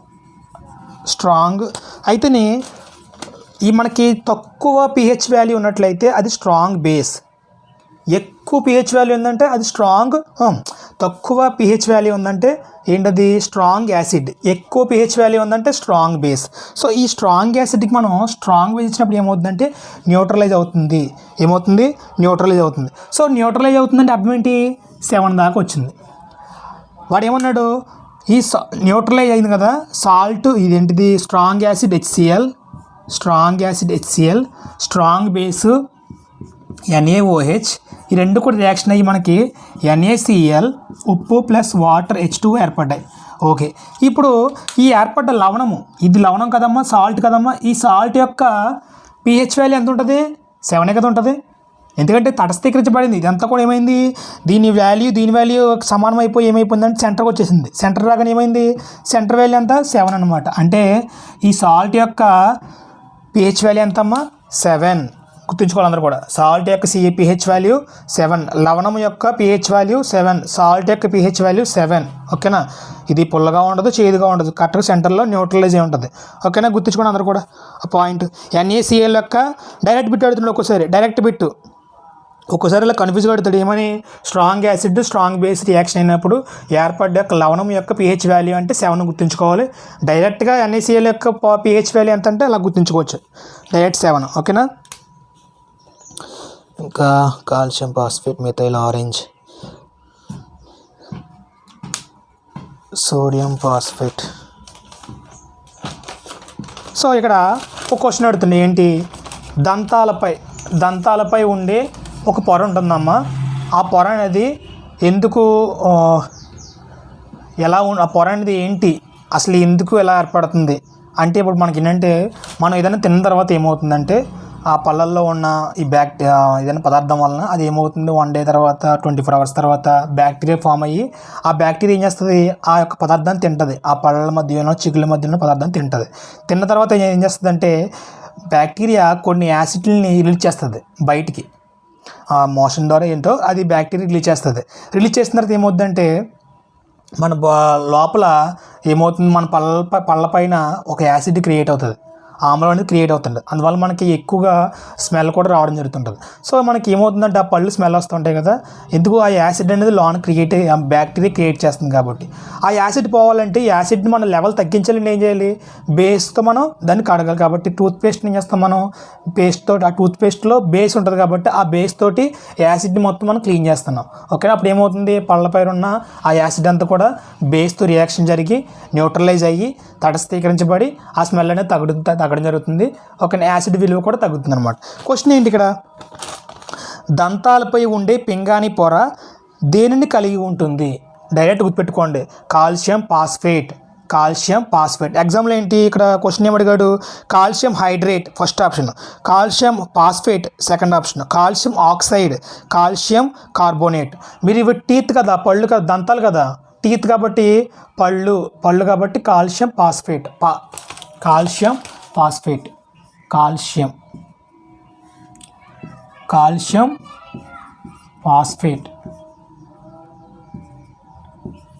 Calcium phosphate. పళ్ళు కాబట్టి టీత్ కాబట్టి దంతాలు కాబట్టి పళ్ళు అలా గుర్తుంచుకోండి. ఫాస్ఫేట్ ఫాస్ఫేట్ అలా గుర్తుంచుకోండి. Calcium phosphate. కాల్షియం అంటే ఏంటి, మనకి ఎముకల్లో ఉంటుంది, తర్వాత పళ్ళల్లో కూడా స్ట్రాంగ్ ఉంటుంది కాబట్టి పళ్ళు స్ట్రాంగ్ ఉన్నాయి కాబట్టి కాల్షియం అని గుర్తించి మీకు ఆల్రెడీ గుర్తుంటుంది. కాల్షియం అంటే స్ట్రాంగ్గా ఉంటుంది కాబట్టి, ఫాస్ఫేట్ అనేది పళ్ళు కాబట్టి కాల్షియం ఫాస్ఫేట్. ఇదే క్వశ్చన్ అడుగుతున్నాము, ఎందుకు మనం టూత్పేస్ట్ తోటి మనం టూత్పేస్ట్ ఏమై ఉండాలి, బేస్ అయి ఉండాలి. ఎందుకు పళ్ళలో ఏమో బ్యాక్టీరియా ఏం చేస్తుంది, యాసిడ్ రిలీజ్ చేస్తుంది, యాసిడ్ ఉన్నది. మరి టూత్పేస్ట్ కూడా యాసిడ్ అనుకో ఏమవుతుంది, న్యూట్రలైజ్ అవ్వదు. కాబట్టి టూత్పేస్ట్ అనేది బేస్లో ఉంటుంది. ఆ బేస్ మనం ఏం చేస్తున్నామంటే యాసిడ్ క్లీన్ చేసినప్పుడు న్యూట్రలైజ్ అయ్యి అక్కడ యాసిడ్ విలువ తగ్గుతుంది పళ్ళ మీద. అందువల్ల ఏమవుతుందంటే ఈ ఫాస్ఫేట్ అనే పొర అనేది కూడా దానికి యాసిడ్కి కొంచెం దెబ్బతింటుంది కాబట్టి మనం బేస్తో క్లీన్ చేసుకుని నీట్గా ఉంచుకుంటున్నాం. ఓకేనా. ఇక్కడ క్వశ్చన్ ఏంటంటే దంతాలపై ఉండే ఈ యొక్క పొర దేంతో తయారవుతుందంటే కాల్షియం ఫాస్ఫేట్. ఓకేనా, గుర్తుంటుంది మీ అందరికి కూడా. చాలా ఈజీ క్వశ్చన్ ఇది. ఓకేనా. నెక్స్ట్ ఇక్కడ ఏమవుతుందంటే ఓల్ ఫ్యాక్టరీ అన్నాం. Olfactory. ఈ ఓల్ ఫ్యాక్టరీ అంటే ఏంటంటే కొన్ని పదార్థాలకి ఏం చేస్తున్నాం, ఆమ్లాలతో కానీ కొన్ని పదార్థాలని ఆమ్లాలతో కానీ క్షారాలతో కానీ చర్య జరిపినప్పుడు కొన్ని సువాసనలు ఇస్తున్నాయి, స్మెల్ని ఇస్తున్నాయి. సో వాటిని ఏమన్నా ఓల్ ఫ్యాక్టరీ పదార్థాలు అన్నాం. ఓకేనా. సో ఏంటి అసలు వాటి మీద క్వశ్చన్ ఏంటి చూద్దాం ఒకసారి. క్వశ్చన్ అడిగాడు వాటి మీద. క్రింది వానిలో ఏ లక్షణాన్ని ఓల్ ఫ్యాక్టరీ ఇండియా సూచికలు ఉపయోగిస్తారు. ఓల్ ఫ్యాక్టరీ సూచిక. ఓల్ ఫ్యాక్టరీ సూచిక అంటే ఏంటి, ఇండికేటర్ కదా. అది ఏం చేస్తుందంటే ఇక్కడ క్రింది వానిలో ఏ లక్షణాన్ని ఓల్ ఫ్యాక్టరీ సూచికలు ఉపయోగిస్తారు. ఏంటి, ఫస్ట్ ఆప్షన్ రంగు మార్పు. అంటే యాసిడ్ కొన్ని పదార్థాలకి యాసిడ్ బేస్ అనేవి రియాక్షన్ జరిగినప్పుడు రంగు మారుస్తుందా, అది కాదు కదా. సెకండ్ ఆప్షన్ వాసన, స్మెల్. సో ఓల్ ఫ్యాక్టరీ అంటే సువాసనలు గుర్తుంచుకోండి. ఓల్ ఫ్యాక్టరీ అంటే సువాసనలు. కొన్ని పదార్థాలను మన యాసిడ్తో కానీ బేసిస్తో కానీ రియాక్షన్ జరిగినప్పుడు అవి స్మెల్ అనేవి క్రియేట్ వస్తూ ఉంటాయి, సువాసనలు వెదజల్లుతూ ఉంటాయి. ఓకేనా. వాటి మనం సువాసన సూచికలు అన్నాం, ఓల్ ఫ్యాక్టరీ ఇండికేటర్స్ అన్నాం. ఓకేనా. అలా గుర్తుంటుంది మీ అందరికి కూడా. ఎగ్జాంపుల్ మనకి ఇంకో ఎగ్జాంపుల్ ఏంటంటే మనకి వాటిని ఎలా తీసుకొచ్చాయంటే ఉల్లిపాయ ముక్కలు ఉంటాయి కదా అవి, నెక్స్ట్ ఇంకా వెనిలా ఎసెన్స్, లవంగ నూనె, ఇవన్నీ కూడా ఓల్ ఫ్యాక్టరీ ఇండికేటర్స్ లాగా ఉపయోగపడతాయి. ఓకేనా. నెక్స్ట్ మనకి ప్రకృతిలో ఉండే ప్రతి పదార్థం కూడా ఎలా ఉంటుందంటే ఘనము, ద్రవము, వాయువు. ప్రతి పదార్థం కూడా ఘనము, ద్రవము, వాయువు. ఓకేనా. ఎగ్జాంపుల్ ఏంటి, వాయువులకి కార్బన్ డైఆక్సైడ్, H2 హైడ్రోజను. తర్వాత ద్రవాలకి ఎగ్జాంపుల్ ఏంటి, హైడ్రోక్లోరిక్ ఆమ్లము, ద్రవాలు అవన్నీ కూడా. ఘనాలకి ఎగ్జాంపుల్ ఏంటమ్మా, జింకు, అది మెటల్ కదా, జింకు. ఇక్కడ మనకి ఏంటి అసలు మెయిన్ టాపిక్ ఏంటంటే మెటల్స్ అనేవి యాసిడ్తో రియాక్ట్ అయినప్పుడు ఏ గ్యాస్ రిలీజ్ చేస్తున్నాయి. చాలా ఇంపార్టెంట్ పాయింట్ ఇది, చాలా ఇంపార్టెంట్ పాయింట్. ఓకేనా. ఇక్కడ దాకా మీకు అర్థమైంది కదమ్మా, యాసిడ్లు, బేస్లు. తర్వాత అంటే ఎక్కువ చెప్పట్లేదు, ఓన్లీ ఎగ్జామ్ పరంగా మాత్రమే చెప్తున్నాం. ఇక్కడ మనకి ఏంటంటే ఫస్ట్ ఆఫ్ ఆల్ మనకి ఇక్కడ టాపిక్ ఏంటంటే ఆమ్లాలు లోహాలతో చర్య జరిపి ఏం చేస్తున్నాయి, ఏ గ్యాస్ రిలీజ్ చేస్తున్నాయి. ప్రకృతిలో ప్రతి పదార్థం మనకి 4 రకాలతో లభిస్తుంది, అది పక్క పెట్టండి. ప్రజెంట్ అయితే 3 రకాలు చెప్పుకుంటున్నాం. సాలిడ్, లిక్విడ్, గ్యాస్, ఘనము, ద్రవము, వాయువు. ఇక్కడ మనకి ఏంటంటే ఒక HCl తీసుకున్నామమ్మా. HCl హైడ్రోక్లోరిక్ ఆమ్లం. ఎందుకు తీసుకున్నామంటే ఎగ్జాంపుల్గా మీరు బాగా బట్టి పట్టండి. HCl హైడ్రోక్లోరిక్ ఆమ్లం బలమైన యాసిడ్. సో HCl మనం జింక్, జింక్ మీకు ఆల్రెడీ ప్రాక్టికల్ ఉంటుంది. ఏంటి, కొన్ని జింక్ ముక్కలను మనం హైడ్రోక్లోరిక్ ఆమ్లం ఉంచినప్పుడు అది ఏ గ్యాస్ రిలీజ్ అవుతుంది, ఒక పైప్ ద్వారా బయటకు గ్యాస్ రిలీజ్ అవుతుంది. ఆ గ్యాస్ దగ్గర మనం ఒక అగ్గపెట్టి వెలిగిస్తే టప్మని సౌండ్ ఆగుతుంది. సో ఇదొక మీకు ప్రాక్టికల్ ఉంటుంది కదా అక్కడ. ఎందుకంటే మనకి ఈ బయట ఉన్న లోహాలు అంటే ఏంటి, మెటల్స్. ఈ మెటల్స్ అనేవి ఆమ్లాలతో రియాక్షన్ జరిపితే కొన్నిసార్లు ఆమ్లాలతో రియాక్షన్ జరిపి గ్యాస్ అనేది రిలీజ్ చేస్తుంది. ఏం చూద్దాం, ఇది బలమైన ఆమ్లం కదా. ఈ బలమైన ఆమ్లంలో కొన్ని జింక్ ముక్కలు వేసినట్లయితే మనకి ఏమవుతుందంటే ఒక గ్యాస్ రిలీజ్ అవుతుంది. ఆ గ్యాస్ని ఏమంటాం మనం, ఒక గ్యాస్ రిలీజ్ అవుతుంది. ఆ గ్యాస్ని మనం ఏమంటాం అంటే hydrogen, H2 hydrogen gas release అవుతుంది. ఇక్కడ ఏమవుతున్నాయి మరి మిగిలిన Zn, సిఎల్. సో మన ఇక్కడ మీరు దీన్ని నేను ఈక్వేషన్ని ఈక్వల్ చేస్తాను, బాగా చూడండి ఒకసారి.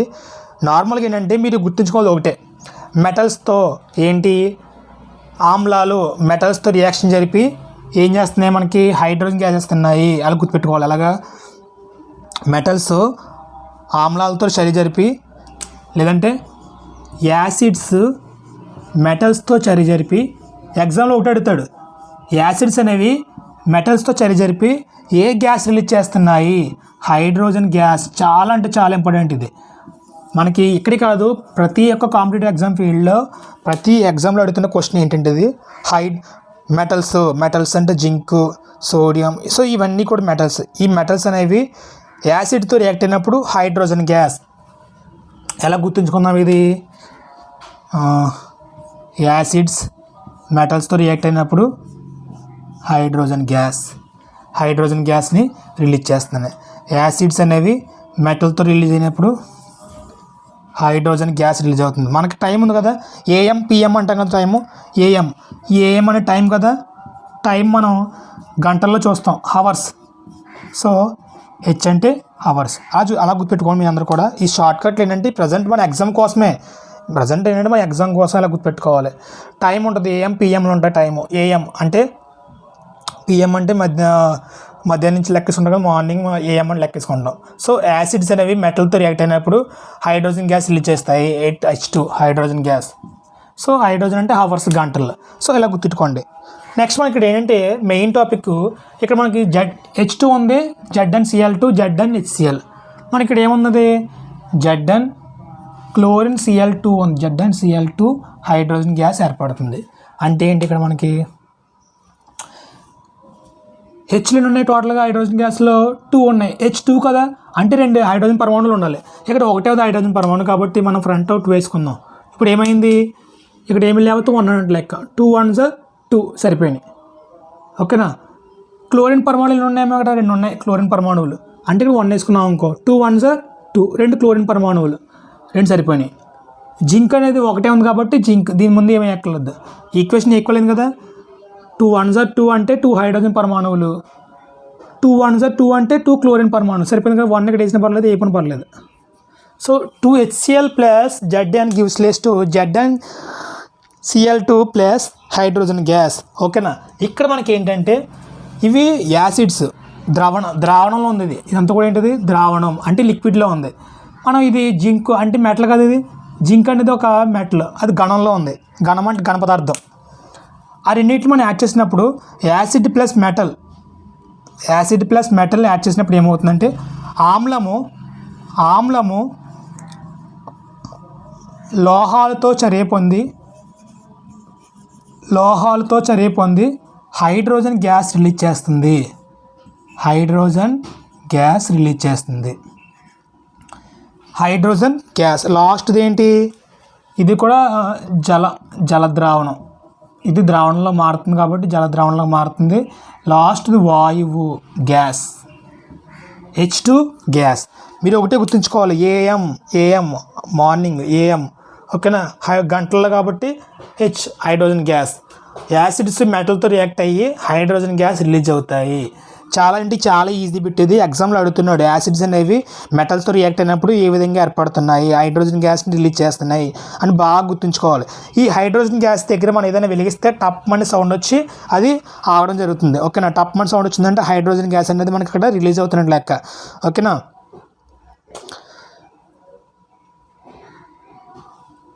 గుర్తుందాం అందరికీ. వీటి మీద క్వశ్చన్ ఏమడి కూడా చూద్దాం ఒకసారి.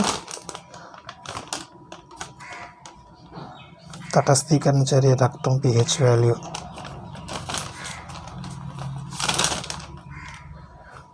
ఈక్వేషన్ అడుగుతాడు, డైరెక్ట్గా ఈక్వేషన్ అడుగుతాడు. ఒకసారి ఈక్వేషన్ ఉంటుందమ్మా, ఈక్వేషన్ బట్టి మనకి hydrogen gas H2O, sodium metal, water తోటి NaOH. సో ఒక్కోసారి మనకి ఈక్వేషన్ అడుగుతున్నాడు, NaOH plus zinc gives less to. Okay. క్రింది వాణిలో ఎప్పుడు ఇది 2022 2022లో 96 బిట్లు. క్రింది వాటిలో ఏ లోహము, లోహం అంటే మెటల్, ఏ లోహము NaOHతో చర్య జరిపి H2 వాయువు, హైడ్రోజన్ వాయువును విడుదల చేస్తుంది? ఓకేనా. కింది వాటిలో ఏ లోహము NaOHతో చర్య జరిపి H2 వాయువును రిలీజ్ చేస్తుంది? క్వశ్చన్ అది.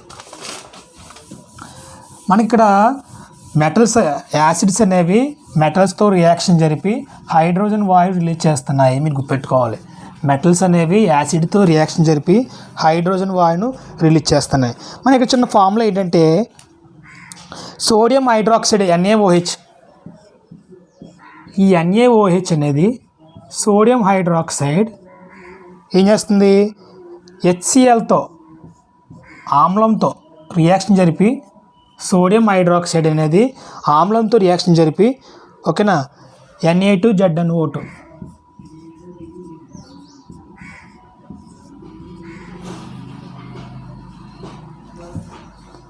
Na2ZnO2 ప్లస్ హైడ్రోజన్ వాయువులు ఇచ్చేస్తుంది.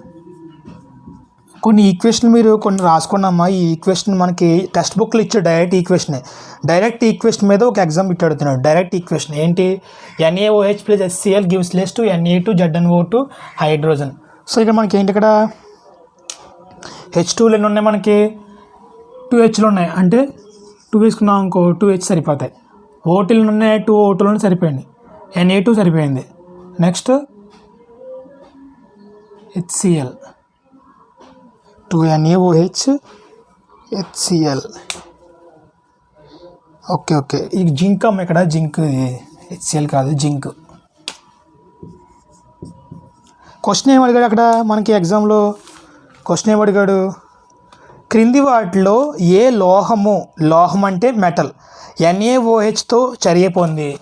ఏ లోహము అని జడ్డను కదా, జింక్ కదా, జింక్ అనే లోహము NaOHతో చర్య పొంది, NaOHతో రియాక్షన్ జరిపి హైడ్రోజన్ వాయువుని రిలీజ్ చేస్తుంది. డైరెక్ట్ క్వశ్చన్ ఇది, డైరెక్ట్ ఈక్వేషన్ మన టెక్స్ట్ బుక్లో.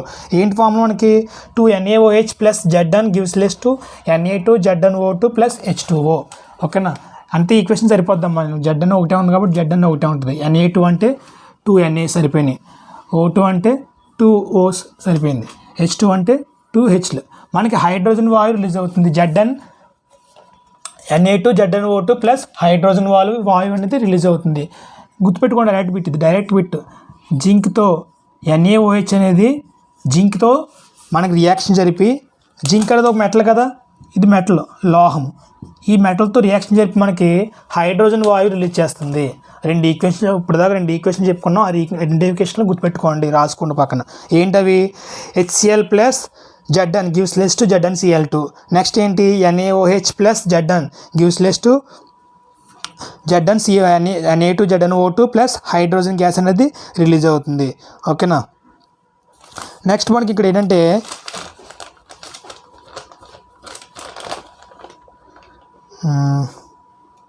pH వాల్యూ అనేది చాలా ఇంపార్టెంట్ పాయింట్లు. pH వాల్యూస్ మీరు కొన్ని గుర్తుపెట్టుకోవాలమ్మా. ఎలాగంటే మానవుని రక్తం, బ్లడ్ ఎంత ఉంటుంది, pH వాల్యూ 6 to 7 ఉంటుంది. నెక్స్ట్ కొన్నిటికి మీరు వాటర్కి pH వాల్యూ ఇంత ఉంటుంది. నెక్స్ట్ లైమ్ వాటర్, నిమ్మరసానికి ఎంత ఉంటుంది, కొన్ని జ్యూసెస్కి ఎంత ఉంటుంది, NaOHకి ఎంత ఉంటుంది, తర్వాత KOHకి ఎంత ఉంటుందని మీరు గుర్తుపెట్టుకోవాలి. కొన్ని వాల్యూస్ మీరు pH వాల్యూస్ మీద చాలా ఈజీగా బిట్లు పెడుతున్నాడు. ఎలా గుర్తుంచుకోవాలి మనం? కొన్ని చూద్దాం ఒకసారి. pH వాల్యూస్ ఏమి అడిగాడు బిట్లు? pH వాల్యూ అంటే మనకు తెలిసిందే. ఓకేనా. pH వాల్యూ అంటే ఎవరు కనిపెట్టారు? మనకి సోరెన్స్ అని ఒక సైంటిస్ట్ కనిపెట్టారు. pH వాల్యూ అంటే ఏంటమ్మా? pH వాల్యూ ఏంటంటే పొటెన్స్ ఆఫ్ హైడ్రోజన్ అయాన్. అంటే ఒక హైడ్రోజన్ అయాన్స్ అనేవి ఎక్కువ ఉన్నట్లయితే, హైడ్రోజన్ అయాన్స్ అంటే H ప్లస్ అయాన్స్ అనేవి ఎక్కువ ఉన్నట్లయితే ఇది యాసిడ్ అని, బలమైన యాసిడ్ అని. OH మైనస్ అయాన్స్ అని ఎక్కువ ఉన్నట్లయితే ఇది బేస్ అని, స్ట్రాంగ్ బేస్ అని. ఇది స్ట్రాంగ్ యాసిడ్, స్ట్రాంగ్ బేస్ అనమాట. OH అయాన్స్ అనేవి మనకి H ప్లస్ అయాన్స్ ఎక్కువ ఉన్నట్లయితే వాడు ఏం చెప్పాడు అక్కడ? pH స్కేల్ అంటే ఏంటి? Potence of hydrogen. So hydrogen ion అనేవి ఎక్కువ ఉన్నట్లయితే H+ అయాన్స్ అనేవి ఎక్కువ ఉన్నట్లయితే స్ట్రాంగ్ యాసిడ్ అని, OH- అయాన్లు అనేవి ఎక్కువ ఉన్నట్లయితే స్ట్రాంగ్ బేస్ అని మనం గుర్తుపెట్టుకోవాలి. సోరెన్సన్ ఈ స్కేల్ కనిపెట్టిన వారు ఎవరంటే సోరెన్సన్, గుర్తుపెట్టుకోవాలి అలాగా. ఓకేనా. ఎగ్జామ్లో ఏ విధంగా అడుగుతున్నారో చూద్దాం ఒకసారి.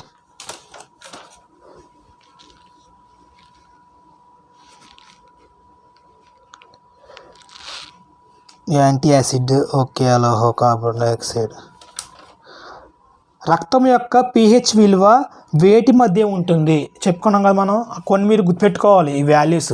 ఆల్రెడీ టెక్స్ట్ బుక్లో ఒక స్కేల్ ఉంది, ఆ స్కేల్లో కొన్ని ఇచ్చిన వాల్యూస్ అవి మీరు గుర్తుపెట్టుకోవాలి. ఏమడిగాడు? pH విలువ డైరెక్ట్ బిట్టడుతున్నాడు. రక్తం యొక్క pH విలువ, హ్యూమన్ బ్లడ్ యొక్క pH విలువ ఎక్కడి నుంచి ఎక్కడ దాకా ఉంటుంది అన్నాడు. pH విలువ ఎంత ఉంటుంది మనకి?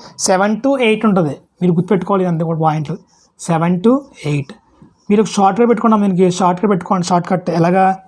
7 to 8 pH విలువ మనకి హ్యూమన్ బ్లడ్కి 7 to 8. ఎలాగా మీ ఇష్టం, గుర్తుపెట్టుకోండి ఈజీగా. 7 నుంచి 8 వరకు ఉంటుంది. 7 to 8 ఉంటుంది. 7 అంటే న్యూట్రలైజేషన్, 8 అంటే బేస్ అవుతుంది, వీక్ బేస్ అవుతుంది. అంటే న్యూట్రలైజేషన్ నుంచి బేస్ వైపు వెళ్తుంది ఇది. ఓకేనా, అలా గుర్తుపెట్టుకోండి. Next milk of magnesia. ఈ మిల్క్ ఆఫ్ మెగ్నీషియాకి డైరెక్ట్గా ఏమన్నాడు? మిల్క్ ఆఫ్ మెగ్నీషియా యొక్క MgOH ట్వైస్. దీని యొక్క pH విలువ ఎంత అడుగుతున్నాడు? ఎంతలోపు ఉంటుంది? 10 to 11. ఇది ఎప్పుడు అడిగాడు క్వశ్చన్? 2017లో 118 బిట్ ఇది. pH విలువ ఎంత? MgOH ట్వైస్ మిల్క్ ఆఫ్ మెగ్నీషియాకి pH విలువ ఎంత? సో వీటి మీద ఎటువంటి మ్యాటర్ చదవాల్సిన మ్యాటర్ ఏం లేదు, డైరెక్ట్ గుర్తుపెట్టుకోవాలి. మిల్క్ ఆఫ్ మెగ్నీషియా అనేది డైరెక్ట్ మనం గుర్తుపెట్టుకోవాలి. వీటిని మనం సరే ఎలా గుర్తుపెట్టుకోవాలి అనేది మీ ఇష్టం. మీ షార్ట్ కట్ పెట్టుకోండి. ఒక షార్ట్ కట్లో బ్లడ్ pH వాల్యూ 7 to 8. కొన్ని పక్కన రాసుకోండి అమ్మ, నోట్స్లో రాసుకుని అలా గుర్తుపెట్టుకోవాలి ఫస్ట్ నుంచి లాస్ట్ వరకు. MgOH twice milk of magnesia అనేది 10 to 11 ఉంటుంది. వీటి మీద డైరెక్ట్ బిట్ అడుగుతున్నాడు ఒక్కోసారి. ఓకేనా. నెక్స్ట్ pH విలువ అడిగాడు. pH వాల్యూ ఈసారి ఎగ్జాంపుల్ మనకి ఇంకా లైమ్, తర్వాత washing soda, caustic soda, baking soda వీటిని కూడా అడగవచ్చు.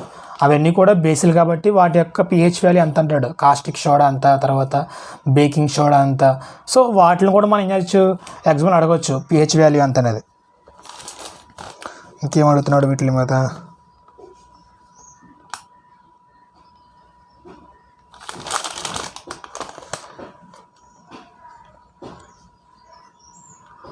లిట్మస్ పేపర్ అయింది, ఓల్ ఫ్యాక్టరీ అయిపోయింది, యాంటీ యాసిడ్ అయింది, అలోహ ఆక్సైడ్లు ఏ గుణం కలిగి ఉంటాయి. ఓకే, మీరు ఇక్కడ ఇది అయింది కదమ్మా. ఇంకొక షార్ట్ కట్ వాల్యూ ఉంది, ఎలా చెప్తాను ఎలా గుర్తుంచుకోవాలో. ఒక short cut value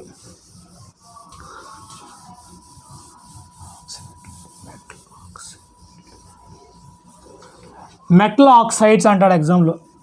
metal oxides direct bit అడుగుతున్నాడు ఒక్కోసారి. మెటల్ ఆక్సైడ్స్ ఓకేనా. మెటల్ ఆక్సైడ్స్ అనేవి అవి యాసిడ్సా బేసెస్ అని అడుగుతున్నాడు. ఏమని? మెటల్ ఆక్సైడ్స్ అంటే ఏంటి? ఏవైతే మెటల్స్ అనేవి ఆక్సిజన్తో రియాక్షన్ ఉంటాయి కదమ్మా, వాటి మెటల్ ఆక్సైడ్లు అంటాం. సో ఈ మెటల్ ఆక్సైడ్స్ అనేవి యాసిడ్డా బేస్ అని అడుగుతున్నాడు. మీరు బాగా గుర్తుంచుకోండి, ఎగ్జామ్లో అడుగుతున్న ప్రతి ఎగ్జామ్లో ఉంటుంది అది. మెటల్ ఆక్సైడ్ అనేది బేసిక్ నేచర్. ఎలాగమ్మది? Basic nature. ఎలా గుర్తుంచుకోవాలి ఇది? మహేష్ బాబు అని గుర్తుంచుకోండి. మహేష్ బాబు. మెటల్ ఆక్సైడ్ అనేవి బేసిక్ నేచర్ కలిగి ఉంటాయి. Metal oxide basic nature. ఓకేనా. నెక్స్ట్ మనకి దీనికి ఆపోజిట్ ఏంటి? నాన్ మెటల్ ఆక్సైడ్ దానికి ఆపోజిట్ ఏంటి? ఎసిడిక్ నేచర్ అంటే ఆమ్లత్వం కలిగి ఉంటాయి. ఓకేనా. ఇది కంపల్సరీ పెట్టామా మీరు, ఇంకా దీంట్లో ఎటువంటి డౌట్ పడక్కర్లేదు. మెటల్ ఆక్సైడ్ అంటే లోహ ఆక్సైడ్లు. తెలుగులో ఏంటమ్మా ఇవి? లోహ ఆక్సైడ్లు. మెటల్ ఆక్సైడ్ ఏంటి? మహేష్ బాబు కదా బాబు. బేసిక్ నేచర్ కలిగి ఉంటాయి. బేసిక్ అంటే క్షారం అంటే ఏంటి? రుచికి చేదుగా ఉంటాయి. అది మీకు తెలుసు అందరూ కదా ఆల్రెడీ. నాన్ మెటల్ అంటే ఏంటి? అలోహ ఆక్సైడ్లు. ఆక్సైడ్ అంటే ఆక్సైడే. అలోహ ఆక్సైడ్లు ఏ నేచర్ కలిగి ఉంటాయంట? ఆమ్లత్వం కలిగి ఉంటాయి. ఆమ్లత్వం మీకు తెలుసు కదా ఆల్రెడీ. అంటే మనకి మహేష్ బాబు అని చెప్పుకున్నాం కదా, మెటల్ ఆక్సైడ్స్ అనేవి బేసిక్ నేచర్ కలిగి ఉంటాయి. ఎగ్జామ్లో ఏ విధంగా అడుగుతున్నాడో చూద్దాం ఒకసారి. ఎగ్జామ్లో చాలా ఈజీగా ఇచ్చాడు ఇందాక ఒక బిట్. ఓకే, 2019లో 2021లో 104th బిట్ మీరు చూసినట్లయితే 2021లో 104th బిట్ అలోహ ఆక్సైడ్ చూడండి డైరెక్ట్ బిట్. అలోహ ఆక్సైడ్ ఏ గుణము కలిగి ఉంటుంది? First option acidic, second option క్షార అంటే బేసిక్, థర్డ్ ఆప్షన్ న్యూట్రల్ అంటే తటస్థీకరించబడింది మధ్యలో 7.7 మధ్యలోది, fourth point acidic or basic రెండు ఉంటాయి అన్నాడు. ఆర్ లేదా ఇది అన్నాడు, అది లేదా ఇది అన్నాడు. ఏంటి ఇక్కడ మనకు ఆన్సరు? అలోహ ఆక్సైడ్లు ఏ గుణము కలిగి ఉంటాయంట? అలోహ ఆక్సైడ్లు మహేష్ బాబు డిఫరెంట్ ఏంటి? యాసిడ్, ఆమ్లత్వం కలిగి ఉంటాయి కాబట్టి యాసిడ్. ఇంట్రెస్ట్ ఉన్న క్వశ్చన్ ఇది. ఎగ్జామ్లో 2024లో ఈ క్వశ్చన్ లేకుండా ఉండదు, గుర్తుపెట్టుకోండి డైరెక్ట్గా. ఎంబీ హాస్పిటల్ మహేష్ బాబు ఉంటుంది కదా. మెటల్ ఆక్సైడ్ బేసిక్ నేచర్ కలిగి ఉంటుంది. కొంచెం ఎందుకు గుర్తుపెట్టుకోవాలి, బాగా గుర్తుపెట్టుకోవాలి. నార్మల్గా చదువుకుంటే గుర్తుండదు, ఎలా షార్ట్కట్ పెట్టుకుంటే గుర్తుంటుంది. Metal oxide basic nature. తర్వాత ఇది ఏంటమ్మా? అలోహ ఆక్సైడ్ నాన్ మెటల్ ఆక్సైడ్, దానికి ఆపోజిట్ ఎసిడిక్ నేచర్. నార్మల్గా అయితే మీకు కన్ఫ్యూజ్గా ఉంటుంది కాబట్టి ఇదే బెటర్. ఏమైనా క్వశ్చన్ ఏంటి? అలోహ ఆక్సైడ్లు ఏ గుణము కలిగి ఉంటాయి? ఫస్ట్ ఆప్షన్ ఎసిడిక్, ఆమ్లత్వం కలిగి ఉంటుంది. డైరెక్ట్ పెట్టేయచ్చు, విత్ ఇన్ 30 సెకండ్లు కూడా వస్తుంది, 5 సెకండ్స్లో క్వశ్చన్ చేసి పెట్టచ్చు ఆన్సర్. ఓకేనా? షార్ట్ కట్ ఇది.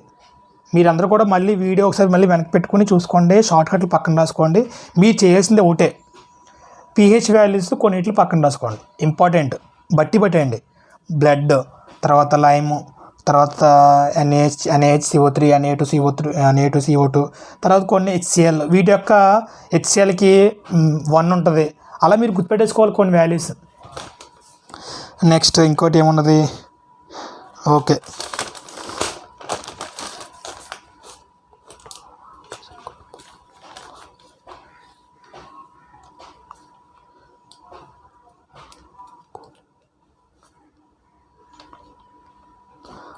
ఏం చెప్పుకున్నాం మనం? మెయిన్ టాపిక్ ఇక్కడ లోహ ఆక్సైడ్లతో అమ్లాల చర్య.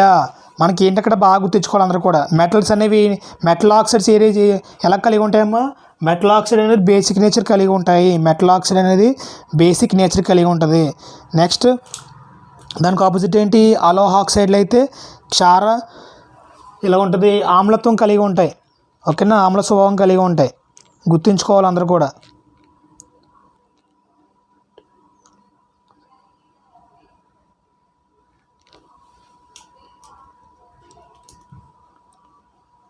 ఓకే, ఇక్కడ మనకి ఎగ్జామ్లో ఏంటంటే ఒక చిన్న ఈక్వేషన్ అడుగుతున్నాడు, వీటి మీద ఈక్వేషన్ చెప్తున్నాడు, ఎలా గుర్తుంచుకో చెప్తాను. ఏంటంటే అలాగా మెటల్ ఆక్సైడ్స్ అనేవి బేసిక్ నేచర్ కలిగి ఉంటాయి మహేష్ బాబు. ఓకేనా? మెటల్ ఆక్సైడ్ వీటి మీద ఈక్వేషన్ ఏమంటో చూద్దాం. ఒకసారి ఈక్వేషన్ చూద్దాం. ఏం లేదు, ఎలా గుర్తుపెట్టుకో చెప్తాను చూడండి. ఒక్కసారి ఈక్వేషన్ చూడండి ఎలా ఉంటుందో.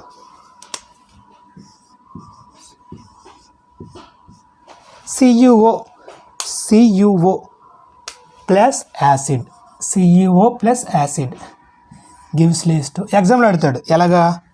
ఇక్కడ యాసిడ్ ఇచ్చాడు, ఇక్కడేమో CuO ఇచ్చాడు. కాపర్ ఆక్సైడ్, Cu అంటే కాపరే కదా, సో కాపర్ ఆక్సైడ్. నార్మల్గా ఇదేమో ఆక్సైడ్, ఇది ఆక్సైడ్. Cu అంటే కాపర్ అనేది ఏంటి? మెటల్ కదా, మెటల్ ఆక్సైడ్. ఇదంతా కూడా ఏంటమ్మా? Metal oxide. So metal oxide అనేది మీకు ఎలా గుర్తుంచుకోవాలి? మీరు అందరూ కూడా బేసిక్ నేచర్ కలిగి ఉంది అంటే మహేష్ బాబు బేసిక్ నేచర్ కలిగి ఉంది. ఇదంతా ఏంటిది? బేస్ అనేది యాసిడ్తో రియాక్షన్ జరిపి తటస్థీకరించబడి ఏం ఏర్పడుతుంది? లవణము ప్లస్ నీరు. అంతే కదా, ఈక్వేషన్ అదే కదా, లవణము ప్లస్ నీరు. ఇదేమో యాసిడ్, ఇదేమో బేసిక్ నేచర్ అంటే ఏంటి? క్షార స్వభావం కలిగి ఉంది కాబట్టి క్షారం ఇది. క్షారము ఆమ్లంతో రియాక్షన్ జరిపి న్యూట్రలైజ్ అయ్యి ఏమవుతుంది, లవణము ప్లస్ నీరు ఏర్పడుతుంది. ఓకేనా, అందరికి అర్థమైంది అందరికీ టాపిక్. మెటల్ ఆక్సైడ్స్ అనేవి ఏ విధంగా కలిగి ఉంటాయమ్మా, బేసిక్ నేచర్ కలిగి ఉంటాయి. మెటల్ ఆక్సైడ్ చాలా ఈజీగా అడుగుతుంది ఎగ్జామ్లో. ఓకేనా,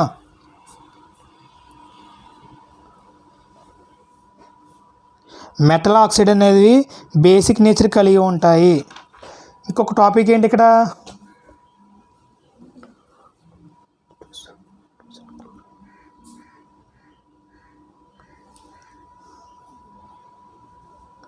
ఇక్కడ మనకి ఇంకోటి ఏంటంటే మెయిన్ టాపిక్ ఇక్కడ దాకా సబ్ టాపిక్ అయింది కదా, మెయిన్ టాపిక్ ఇక్కడ ఏంటంటే లవణము NaCl. లవణము ద్వారా మనం వాటిని కొన్ని ఇంకా యాడ్ చేసుకొని కొన్ని గ్యాస్లు యాడ్ చేసి కొన్ని మెటీరియల్స్ యాడ్ చేసి మనం వాటి నుంచి కొన్ని ప్రొడక్ట్స్ మనం తీసుకొస్తున్నాం కదా, ఆ ప్రొడక్ట్స్ మీద క్వశ్చన్లు అడుగుతున్నాడు. సో ఎలాగ అడుగుతున్నాడు ఏంటి చూద్దాం ఇప్పుడు. వీటి నుంచి salt plus acid plus base gives less to salt plus water కదా. ఈ సాల్ట్ అనేది ఉపయోగించుకుని మనకి కొన్ని పదార్థాలని మనం తీసుకొస్తున్నాడు. ఆ పదార్థాలు ఏంటో ఎగ్జామ్లో ఇదొక యాసిడ్ బేస్లో 2 టాపిక్లు అమ్మా. ఫస్ట్ది ఏంటి, యాసిడ్ యొక్క ఉపయోగం ఏంటి, యాసిడ్ ఏ కలర్లో చూపిస్తుంది, ఇవన్నీ ఒక టాపిక్. సెకండ్ టాపిక్ ఏంటంటే లవణం గురించి వెళ్ళాడు.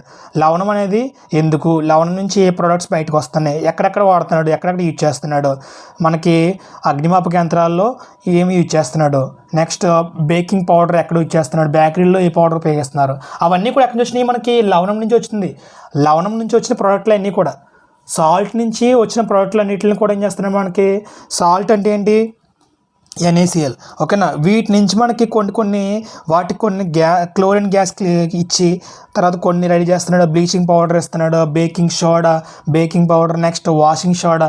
సో వీటి ఎలా వస్తున్నాయి చెప్పుకుందాం మనం. ఓకేనా, రఫ్ చేస్తున్నాను.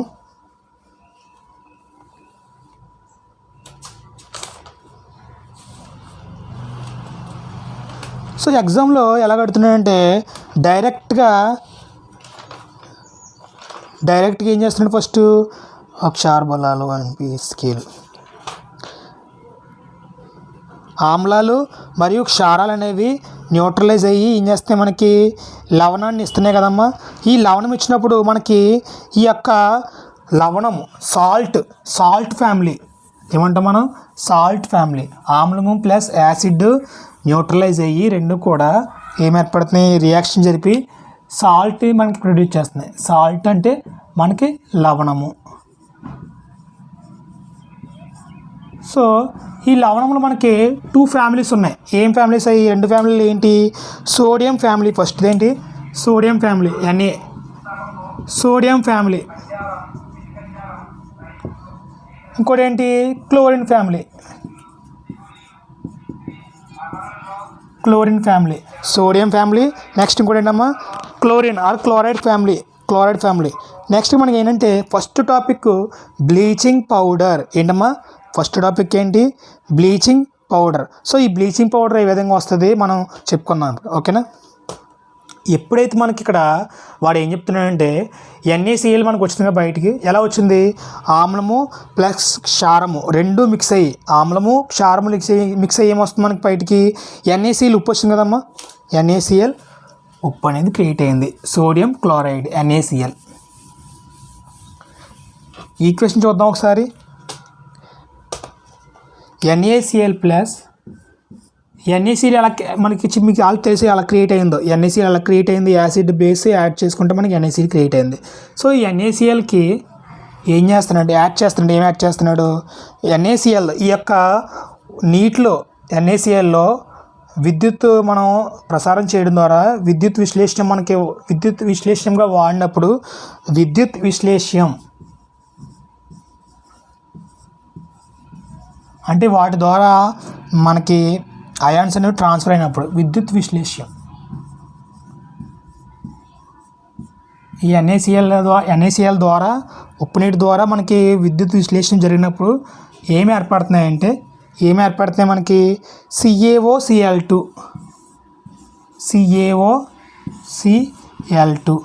Plus CaOCl2 plus H2O.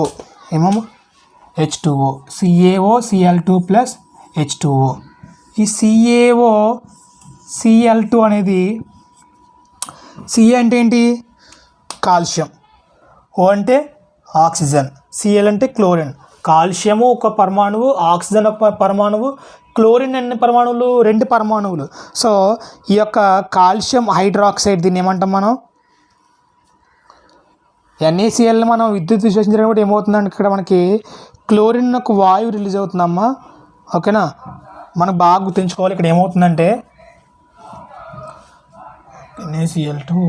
So మనకి ఏంటంటే ఇక్కడ బాగా గుర్తుంచుకోండి, ఎప్పుడైతే మనం ఇక్కడ ఈ యొక్క యాసిడ్ బేస్ మనకి యాడ్ అయ్యి ఏమవుతున్నాయి, మనకి సాల్ట్ ప్లస్ వాటర్ వస్తుంది కదా. ఈ సాల్ట్ ఉంది కదా, NaCl ఉంది కదా, ఈ సాల్ట్ ద్వారా మనకి విద్యుత్ ప్రసారం జరిగినప్పుడు ఏమవుతుందంటే మనకి ఇక్కడ క్లోరిన్ గ్యాస్ మనకు రిలీజ్ అవుతుంది. క్లోరిన్ అనే ఒక గ్యాస్ రిలీజ్ అవుతుంది. Cl2 ఏమవుతుందమ్మా మనకి ఇక్కడ క్లోరిన్ గ్యాస్ అనేది రిలీజ్ అవుతుంది. సో ఈ క్లోరిన్ గ్యాస్ని కాల్షియం హైడ్రాక్సైడ్తో యాడ్ చేసినప్పుడు ఏమవుతుందంటే CaOH ట్వైస్. ఈ క్లోరిన్ గ్యాస్ని CaOH ట్వైస్తో ఈ యొక్క క్లోరిన్ గ్యాస్ Cl2, ఈ క్లోరిన్ గ్యాస్ని మనం యాడ్ చేసినప్పుడు ఏమవుతుంది, మనకి ఇక్కడ ఒక పదార్థం అనేది మనకి రిలీజ్ అవుతుంది. దాన్ని మనం CaOCl2 ప్లస్ H2O.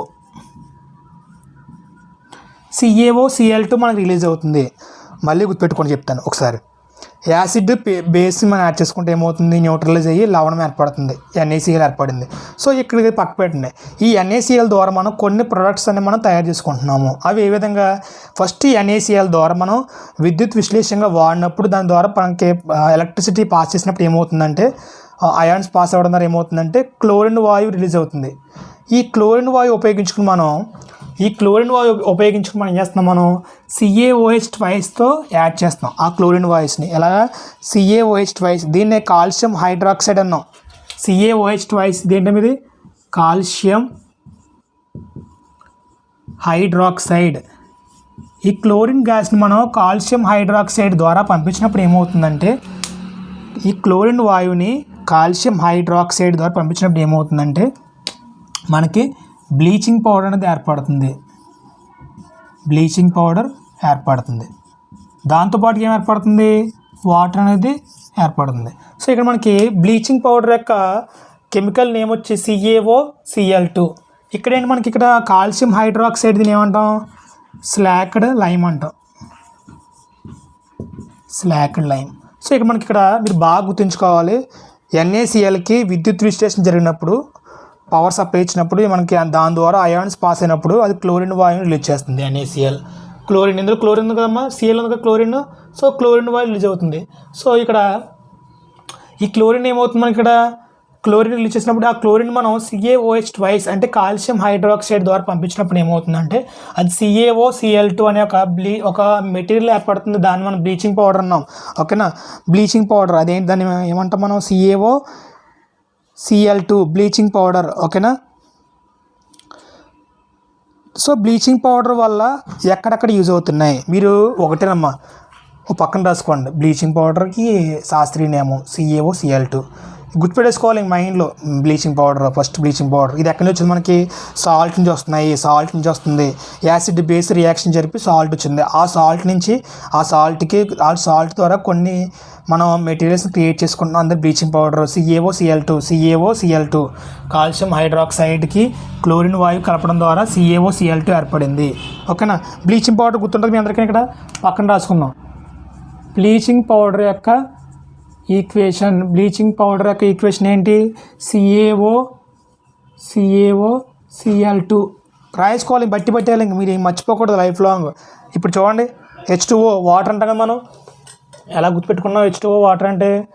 ప్రతిసారి మనం చదవడం బట్టి, ఈక్వేషన్ ప్రిపేర్ అవ్వడం బట్టి మనకి అది బాగా గుర్తుంది.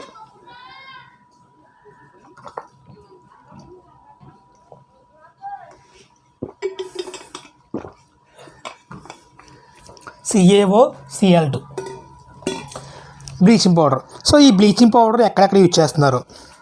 ఎగ్జామ్లో ఒకటి అడుగుతున్నాడు. ఎగ్జామ్లో 2 రకాలుగా అడగవచ్చు. ఎలా అడగవచ్చు అయితే డైరెక్ట్ ఈక్వేషన్ అడుగుతున్నాడు, బ్లీచింగ్ పౌడర్ ఈక్వేషన్ రాయమని అడుగుతున్నాడు. లేదంటే ఎక్కడెక్కడ యూజ్ చేస్తున్నారు బ్లీచింగ్ పౌడర్? నార్మల్గా మనం వాటర్ని క్లీన్ చేసుకుంటాకి మీకు తెలిసిందే, బ్లీచింగ్ పౌడర్ ట్యాంక్ క్లీన్ చేసినప్పుడు వాటిలో ఏమైనా బ్యాక్టీరియా ఉంటే మనం బ్లీచింగ్ పౌడర్తో క్లీన్ చేసుకుంటూ ఉంటాం. ఓకే, ఈ బ్లీచింగ్ పౌడర్ ఎక్కడెక్కడ యూజ్ చేస్తున్నారు, అప్లికేషన్స్ ఎక్కడెక్కడ యూజ్ చేస్తున్నారు? ఎగ్జామ్లో అడుగుతున్నాడు, యూజెస్ అడుగుతున్నాడు. కొన్ని గుర్తుపెట్టుకోవాలి మీరు అందరూ కూడా. ఇందులో షార్ట్ కట్లు అంటే ఏముండవు, మీరు ప్రాక్టీస్ చేయడం ద్వారా. పరిశ్రమల్లో ఆక్సీకరణగా ఉపయోగిస్తున్నారు. ఆక్సీకరణిగా, రసాయనాలలో ఆక్సీకరణిగా, రసాయనాల్లో ఆక్సీకరణిగా వాడుతున్నారు. ఆక్సీకరణి. నెక్స్ట్, నీటిలో ఉన్న బ్యాక్టీరియా క్లీన్ చేయడానికి, నీటిలో బ్యాక్టీరియా క్లీనింగ్, బ్యాక్టీరియా రిమూవ్ చేయడానికి మీరు రాసుకోవాలి. ఈ టెక్స్ట్ బుక్లు కూడా ఉన్నాయి ఆల్రెడీ. క్లోరోఫామ్ తయారీలో ఉపయోగిస్తున్నారు. క్లోరోఫామ్ తయారీ చాలా ఇంపార్టెంట్ పాయింట్ ఇది. క్లోరోఫామ్ తయారీలో ఏజెంట్గా ఏ పదార్థాన్ని ఉపయోగిస్తున్నారు? క్లోరోఫామ్ తయారీలో ఏజెంట్గా బ్లీచింగ్ పౌడర్ ఉపయోగిస్తున్నారు. ఏజెంట్గా బ్లీచింగ్ పౌడర్ యొక్క శాస్త్రీయ నామం ఏంటి? CaOCl2. బ్లీచింగ్ పౌడర్ CaOCl2 ఒక 100 సార్లు అనుకుంటే మీకు గుర్తుండిపోద్ది. CaOCl2 బ్లీచింగ్ పౌడర్ అనేది మనకి ఇక్కడ క్లోరోఫామ్ తయారీలో చాలా ఇంపార్టెంట్ పాయింట్. క్లోరోఫామ్ తయారీలో ఏజెంట్గా ఉపయోగించేది బ్లీచింగ్ పౌడర్. ఓకేనా? సో బ్లీచింగ్ పౌడర్ కూడా అయిపోయింది మనకి. నెక్స్ట్ మనకి ఏంటంటే sodium hydrogen carbonate, baking soda, వంట సోడా. మెయిన్ టాపిక్ ఏంటి ఇక్కడ? ఫస్ట్ ఏంటి?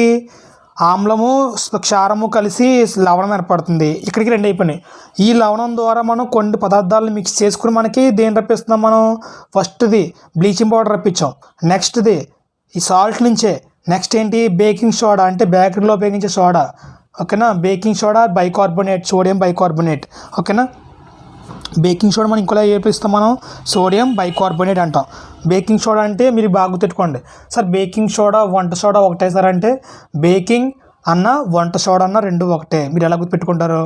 బేకరీలో పెట్టేది ఏంటి? Baking powder, baking soda, baking soda. So అక్కడ వంట చేస్తారు కదా, సో వంట సోడా అలా గుర్తుపెట్టుకోండి. బేకరీలో కూడా వంట చేస్తారు కాబట్టి కేకుల దగ్గర. సో ఇక్కడ కూడా వంట సోడా కూడా అదే నామం. మనకి సెకండ్ టాపిక్ ఏంటి? Baking powder or baking soda. Baking soda powder పక్కడదాం. బేకింగ్ సోడా, బేకింగ్ సోడా బేకరీలో ఉపయోగిస్తారు కాబట్టి, అక్కడ వంట చేస్తారు కాబట్టి వంట సోడా, లేదంటే ఎలా పిలుస్తాం మనం? వంట సోడా.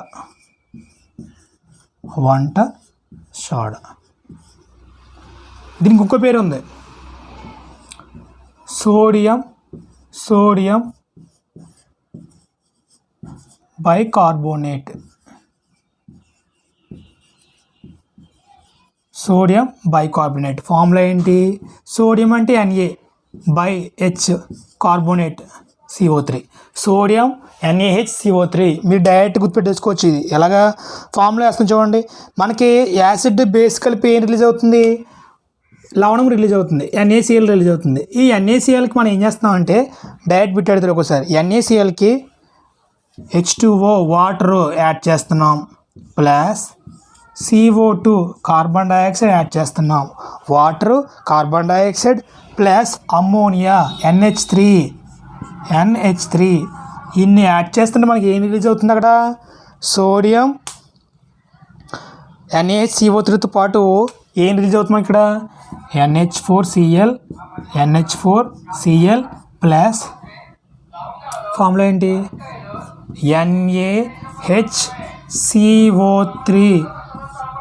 NaHCO3 రిలీజ్ అవుతుంది. NaHCO3 సోడియం బైకార్బోనేట్ రిలీజ్ అవుతుంది.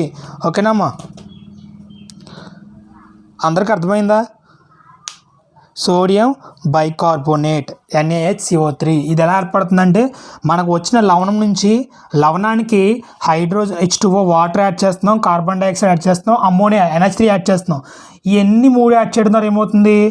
NaHCO3తో పాటుగా NH4Cl ఇది ఒక మెటీరియల్. తర్వాత మనకు ఉపయోగపడేది ఏంటి ఇక్కడ? బేకింగ్ సోడా లేదా sodium bicarbonate NaHCO3. Sodium bicarbonate baking soda అనొచ్చు, వంటశాలలో ఉపయోగిస్తారు కాబట్టి వంట సోడా అనొచ్చు, లేదంటే సోడియం బైకార్బోనేట్ అనొచ్చు. ఈ 3 నామాలు ఒకటే దీనికి. మనకి నెక్స్ట్ ఈక్వేషన్ ఏంటి ఇక్కడ, బేకింగ్ సోడా ఆర్ వంట సోడా లేదా sodium bicarbonate direct formula NaHCO3 sodium bicarbonate. అందరూ గుర్తుంటాయి కదా, మీరు గుర్తుపెట్టుకోవాలి అని. చాలా ఈజీ క్వశ్చన్. ఎగ్జామ్లో ఏమడుతున్నాను అనుకున్నావు, జతపరచండి సోడియం కార్బోనేట్, తర్వాత కాస్టిక్ సోడా వంట సోడా అని ఇస్తున్నాడు. ఇక్కడ NaHCO3 Na2CO3 ఇలాగ ఇస్తున్నాడు. సో వీటిని మనం జతపరిచినప్పుడు చాలా యూజ్ అవుతుంది, మీరు గుర్తుపెట్టుకుంటే చాలా యూజ్ అవుతుంది. యాసిడ్ బేస్లో మనకి రిలీజ్ అయిన ఉప్పును సాల్ట్కి H2O carbon dioxide NH3 ammonia. Example ఏమంటాడు, మనం లవణానికి water next carbon dioxide ammonia add చేయడం ద్వారా మనకి ఏం రిలీజ్ అవుతుంది, ఈ ప్రోడక్ట్ బేకింగ్ సోడా రిలీజ్ అవుతుంది. ఇది ఒక ఎగ్జాంపుల్ అడగవచ్చు, ఈక్వేషన్ అడగవచ్చు, ఎక్కడన్నా యూజ్ చేస్తున్నారు అడగవచ్చు. ఓకేనా. నెక్స్ట్ ఏంటంటే ఇక్కడ ఎక్కడెక్కడ యూజ్ చేస్తున్నారు. సో ఓకే, ఈ బేకింగ్ సోడా ఉంది కదా, ఈ బేకింగ్ సోడాకి ఏం చేస్తున్నారంట, బేకింగ్ సోడాకి ఈ NaHCO3కి NaHCO3 అంటే ఈ బేకింగ్ సోడాకి టార్టారిక్ ఆమ్లం, టార్టారిక్ అంటే పుల్లగా ఉంటుంది ఆమ్లం. సో ఈ టార్టారిక్ ఆమ్లం యాడ్ చేయడం ద్వారా ఏమవుతుందంటే అది బేకింగ్ సోడా కాస్త బేకింగ్ పౌడర్ అవుతుంది. ఏమవుతుంది, బేకింగ్ పౌడర్ ఏంటమ్మా, బేకింగ్ పౌడర్. సో అందరూ రాసుకోండి నోట్స్. ఇది ఎప్పుడు ఈ బేకింగ్ సోడాకి టార్టారిక్ ఆమ్లం యాడ్ చేస్తున్నారు ఏమవుతుందంటే అది బేకింగ్ పౌడర్ ఏర్పడుతుంది, బేకింగ్ పౌడర్. సో దీని ఈక్వేషన్ చూద్దాం. ఎప్పుడైతే మనకి ఈ బేకింగ్ NaHCO3 అంటే ఏంటి, బేకింగ్ సోడా. బేకింగ్ సోడాకి ఏం చేస్తాం మనం, యాసిడ్ యాడ్ చేసాం. యాసిడ్ అంటే ఏంటి మీకు చెప్పాను ఫస్ట్లో. యాసిడ్ అంటే ఏంటమ్మా, సోరెన్స్ అని ఒకటి చెప్పుకొచ్చాడు. ఏం చెప్పుకొచ్చాడు, pH స్కేలు 1 అయితే స్ట్రాంగ్ యాసిడ్. ఎందుకు 1 యాసిడ్ అయిందంటే అందులో H+ అయాన్స్ అనేవి ఎక్కువగా ఉన్నాయి. ఏవైతే H+ అయాన్స్ ఎక్కువగా ఉన్నాయో, అయాన్స్ అనేవి ఎక్కువగా ఉన్నట్లయితే వాటిని బలమైన ఆమ్లము అంటాం. OH- అయాన్స్ అనేవి ఎక్కువ ఉన్నట్లయితే బలమైన క్షారం అన్నాం. సో ఇక్కడ H+ అంటే ఏంటి, ఇక్కడ యాసిడ్, ఈ టార్టారిక్ యాసిడ్ యాడ్ చేసాం. ఈ NaCO3కి బేకింగ్ సోడాకి NaH+ యాడ్ చేస్తే ఏమవుతుందంటే మనకి బేకింగ్ పౌడర్ ఏర్పడింది. బేకింగ్ పౌడర్ ఏంటిది, బేకింగ్ పౌడర్ ఫార్ములా ఏంటి,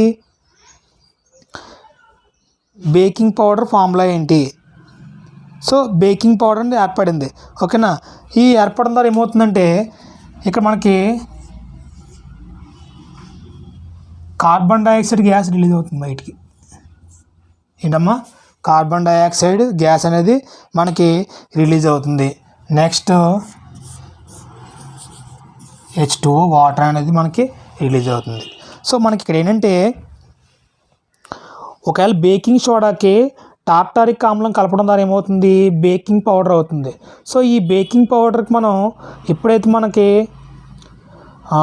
వాటర్ యాడ్ చేయడం ద్వారా కానీ వేడి చేసినప్పుడు వేడి చేస్తే ఏమవుతుంది, అక్కడ వాటర్ కలిపితే ఏమవుతుంది, కార్బన్ డైఆక్సైడ్ అనేది వాయువు అనేది బయటకు వస్తుంది. కార్బన్ డైఆక్సైడ్ బయటకు వచ్చి మనకి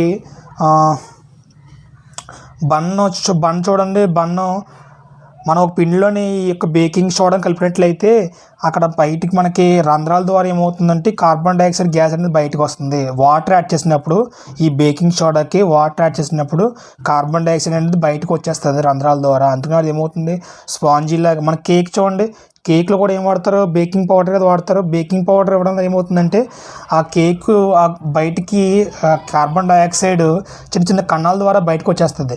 అది స్పాంజీగా మనకి ఏర్పడుతుంది. ఓకేనా. సో ఈ బేకింగ్ పౌడర్ మనకి ఇందులో మీకు ఇదంతా టాపిక్లో మెయిన్ గుర్తుంచుకోవాల్సింది ఒకటే, బేకింగ్ సోడా ఫార్ములా ఏంటి, NaHCO3. సో ఈ ఎక్కడెక్కడ ఉపయోగిస్తున్నారు ఏంటమ్మా, మనకి బేకరీలో ఎక్కువ ఉపయోగిస్తారు కదా. ఎలాగా, ఈ స్పాంజిలా తయారవడం, కేక్ అనే స్పాంజిలా మార్చడం కోసం CO2 వాయువు రంధ్రాల ద్వారా బయటకు వస్తుంది. ఓకేనా. ఇంకెక్కడ వాడతారు, మెయిన్ పాయింట్ బేకింగ్ సోడా అనేది అగ్నిమాపక యంత్రాల్లో సోడా యాసిడ్ యూజ్ చేస్తాము. ఎక్కడిది, అగ్నిమాపక యంత్రాల్లో సోడా యాసిడ్, ఇది మొన్న లాస్ట్ టైం ఎగ్జామ్ అడిగాడు. అగ్నిమాపక యంత్రాల్లో సోడా యాసిడ్ ఉపయోగిస్తాము. సోడా యాసిడ్, అగ్నిమాపక యంత్రాల్లో సోడా యాసిడ్ ఉపయోగిస్తాం. నెక్స్ట్ ఈ యొక్క బేకింగ్ సోడా అనేది ఎలా ఉపయోగపడుతుందమ్మా? బలహీన యాంటీసెప్టిక్, గాయాన్ని కుళ్ళిపోకుండా చేసేది. యాంటీసెప్టిక్ అంటే ఏంటి? యాంటీసెప్టిక్ కింద కూడా ఉపయోగిస్తున్నాము. యాంటీసెప్టిక్, బ్యాక్టీరియా ఫామ్ అవ్వకుండా ఈ బేకింగ్ సోడా కూడా ఉపయోగిస్తున్నారు, యాంటీసెప్టిక్. ఓకేనా? ఇంకా అగ్నిమాపక యంత్రాల్లో దీన్ని సోడా యాసిడ్గా యూజ్ చేస్తున్నారు. ఇక్కడికి బేకింగ్ సోడా అయిపోయింది కదా. బేకింగ్ సోడా అన్న ఇది బేకరీలో తయారు చేస్తున్నారు కాబట్టి ఉపయోగిస్తున్నారు కాబట్టి వంట చేస్తారు అక్కడ. సో వంట సోడా అన్న, సోడియం బైకార్బోనేట్ అన్న, NaHCO3 ఆ మూడు ఒకటే. బేకింగ్ సోడా, వంట soda, sodium bicarbonate, NaHCO3 direct గుర్తుపెట్టుకోండి. నెక్స్ట్ ఏంటి? Washing soda. వాషింగ్ అంటే బట్టలు ఉతుకుతాం కదా మనం అక్కడ, washing soda. So washing soda ఈ విధంగా, ఇవన్నీ కూడా సాల్ట్ నుంచే, లవణం నుంచే మనకి ఉత్పన్నం అవుతున్నాయి. ఆ ఫ్యామిలీ నుంచి, లవణం ఫ్యామిలీ, సాల్ట్ ఫ్యామిలీ నుంచి మనకి బయటకు వస్తున్నాయి washing soda. So washing soda formula ఏంటమ్మా? Na2CO3. మీరు గుర్తుంచుకోవాలి. Washing soda formula Na, sodium పరమాణువులు 2, కార్బోనేట్, సోడియం కార్బోనేట్, అంతేనా? Na2CO3 washing soda. ఇక్కడేమో NaHCO3, ఇక్కడ Na2CO3 గుర్తుంచుకోవాలి. బేకింగ్ సోడా, తర్వాత వంట సోడా అన్న NaHCO3, వాషింగ్ సోడా, బట్టల సోడా Na2CO3. ఎలా వస్తుందో చూద్దాం ఒకసారి. ఈక్వేషన్ చూద్దాం. Na2CO3,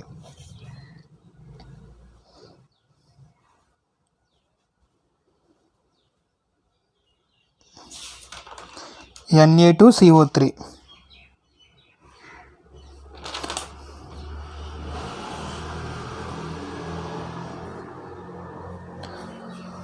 సో ఈ Na2CO3 ఉంది కదమ్మా, Na2CO3. సో NaCl క్లోరిన్ కదా, Na2CO3. వాషింగ్ సోడా ఆర్ బట్టల సోడా. మనకి ఏం ఏర్పడుతుంది? NaCl ఉంది మన దగ్గర, లవణం ఉంది. ఏం ఏర్పడుతుంది బయటికి? ఇక్కడ Na2CO3 వాషింగ్ సోడా, Na2CO3. అంటే ఇక్కడ ఏంటి? మనకి ఇక్కడ carbon dioxide gas, CO3, so CO, Na2CO3, Na, 2Na. Okay.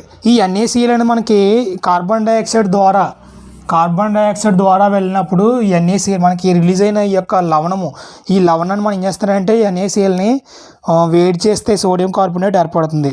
ఇలాగా సోడియం కార్బోనేట్, బేకింగ్ సోడా ఉంది కదమ్మా, CO3, సోడియం బైకార్బోనేట్. ఈ యొక్క బేకింగ్ సోడా ఉంది కదా, బేకింగ్ సోడాని వేడి చేయడం ద్వారా ఏమైపోతుంది? సోడియం కార్బోనేట్ ఏర్పడుతుంది. సోడియం కార్బోనేట్ అనేది రీజనరేషన్ చేస్తే వాషింగ్ సోడా లభిస్తుంది. ఇది కూడా క్షార స్వభావం గల లవణం. సోడియం కార్బోనేట్ను రీక్రిస్టలైజ్ చేస్తే వాషింగ్ సోడా.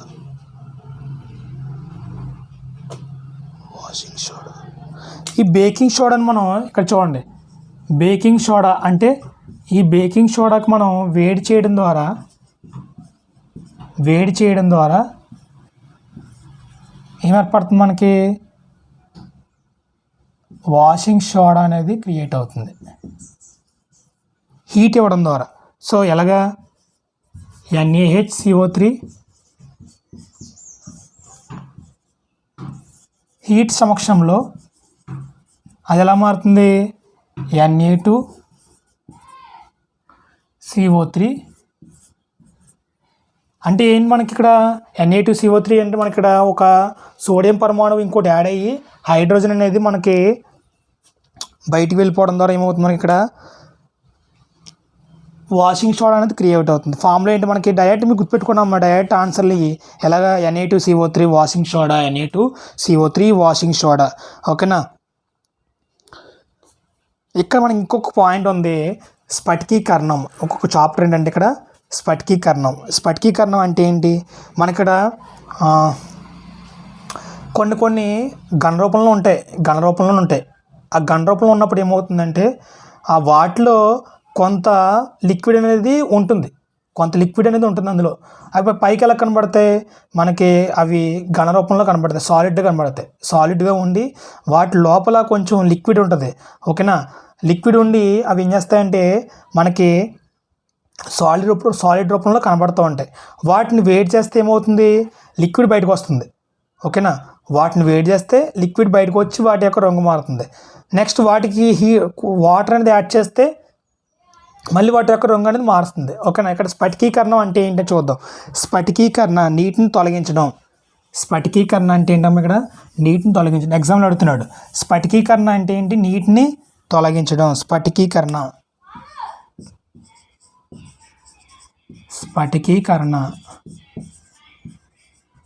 అంటే ఏంటమ్మా, నీటిని తొలగించుట.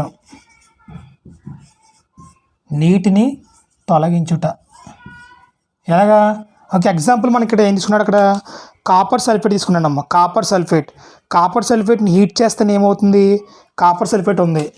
ఇలాగ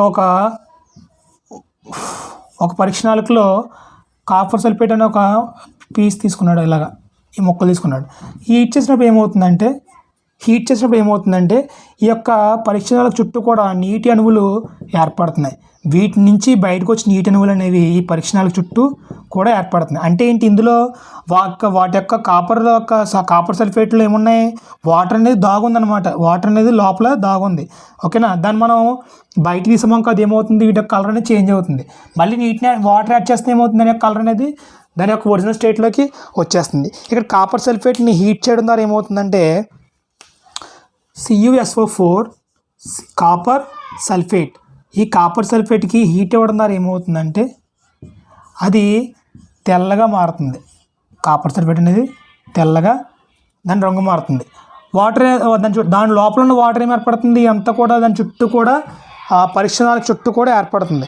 ఎప్పుడైతే మనం మళ్ళీ ఈ పదార్థానికి మళ్ళీ మనం చేస్తాం, మనం మళ్ళీ వాటర్ యాడ్ చేస్తే, ఒకవేళ H2O వేడి చేస్తే వాటర్ అనేది పైకి వచ్చేస్తుంది కదా, ఎవాపరేషన్ అయ్యి. మళ్ళీ ఒకవేళ వాటర్ యాడ్ చేస్తే ఏమవుతుందని మళ్ళీ అది దాని యొక్క రీప్లేస్లోకి వచ్చేస్తుంది. ఫస్ట్ ఏ కలర్ ఉంటుంది, బ్లూ కలర్ ఉంది అనుకుందాం. ఫస్ట్ బ్లూ కలర్ CuSO4 అంటే ఫస్ట్ బ్లూ కలర్లో ఉంటుంది. దాన్ని హీట్ చేయడం ద్వారా ఏమవుతుందంటే దాంట్లో ఉన్న వాటర్ అనేది బయటకు వచ్చి పరీక్షణాల చుట్టూ లోపల అంటుకుని ఉంటుంది కదా, ఇది తెల్లగా మారుతుంది. మళ్ళీ ఎప్పుడైతే మనం తెల్లగా ఉన్నదానికి వాటర్ యాడ్ చేసామో ఇది ఏం ఏర్పడుతుంది, మళ్ళీ బ్లూ కలర్లోకి వచ్చేస్తుంది. ఇదేం వైట్ కలరు, అదేం బ్లూ కలర్. ఇదంతా ఎందుకంటే జిప్సమ్ అనే ఒక పదార్థం గురించి చెప్పుకుంటున్నాం. అందులో ఏంటంటే ఆ జిప్సమ్ అనే దాంట్లో మనకి పైకి అది మామూలుగా సాలిడ్ రూపంలో కనబడుతుంది, కానీ అందులో 2 హైడ్రోజన్ అణువులు ఉంటాయన్నమాట. ఓకేనా, ఒక హాఫ్ H2O 2 H2O. సో మనకి హైడ్రోజన్ 2 అణువుల్ని అది పంచుకుంటుంది. ఓకేనా, దాని లోపల ఏముంటుంది, వాటర్ అనేది నిల్వ ఉంటుంది అనమాట. ఓకేనా, దాని లోపల ఉంటుంది. దాన్ని ఏమన్నా మనం ఆర్ద్ర లవణం అన్నాం. వాటిని ఏమన్నా మనం ఆర్ద్ర లవణము అంటే ఏంటి, ఆర్ద్ర అంటే ఏంటి, దాని లోపల తేమ ఉంటుంది.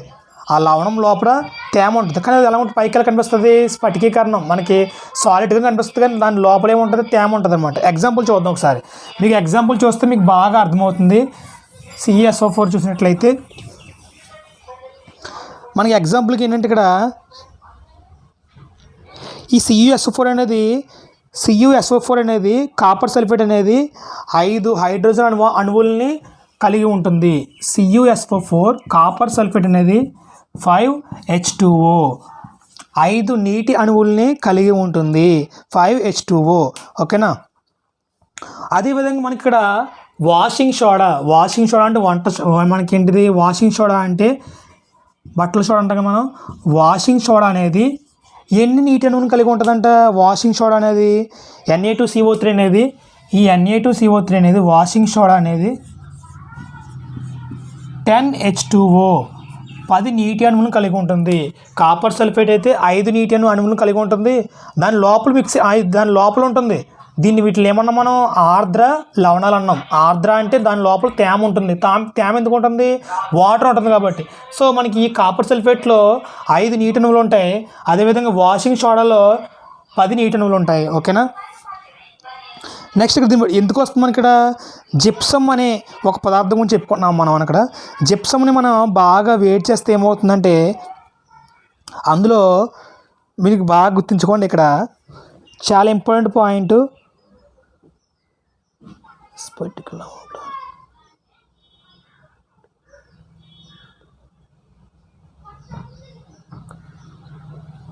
ఇక్కడ జిప్సమ్ గురించి చెప్పుకుందాం. జిప్సమ్ అనేది ఏంటంటే CaSO4, కాపర్ సల్ఫేట్ కాదు ఇది. కాపర్ సల్ఫేట్ అంటే అదొక material.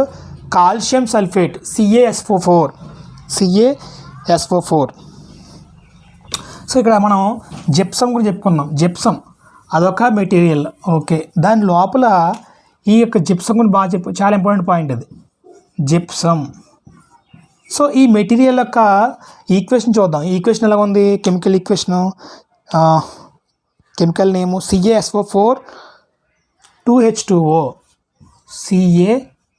CaSO4 2H2O. CaSO4 2H2O. CaSO4 2H2O అంటే ఏంటి? ఇక్కడ అంటే ఏంటంటే ఈ యొక్క కాల్షియం సల్ఫేట్ అనేది 2 హైడ్రోజన్ పరమాణువుల్ని చూడండి. 2 కాల్షియం సల్ఫేట్లు అనేవి 2 హైడ్రోజన్ పరమాణువులు పంచుకుంటున్నాయి. ఓకేనా? ఈ 2 పంచుకుని ఏం చేస్తున్నాయంటే ఇది స్ఫటిక లవణము. ఓకేనా? ఇది ఎలా ఉంటుంది మనకి? ఇలాగ ఒక సాలిడ్ ప్లేస్లో ఉంటుంది, సాలిడ్ లాగా ఉంటుంది. కానీ దాని లోపల హైడ్రోజన్ అయాన్స్ అని చూడండి ఏంటివి? వాటర్ మాలిక్యూల్స్ అనేవి 2 ఉంటున్నాయి. సో 2H2O ఉన్నట్లయితే దాన్ని ఏమంటాం మనం? జిప్సమ్ అంటాం.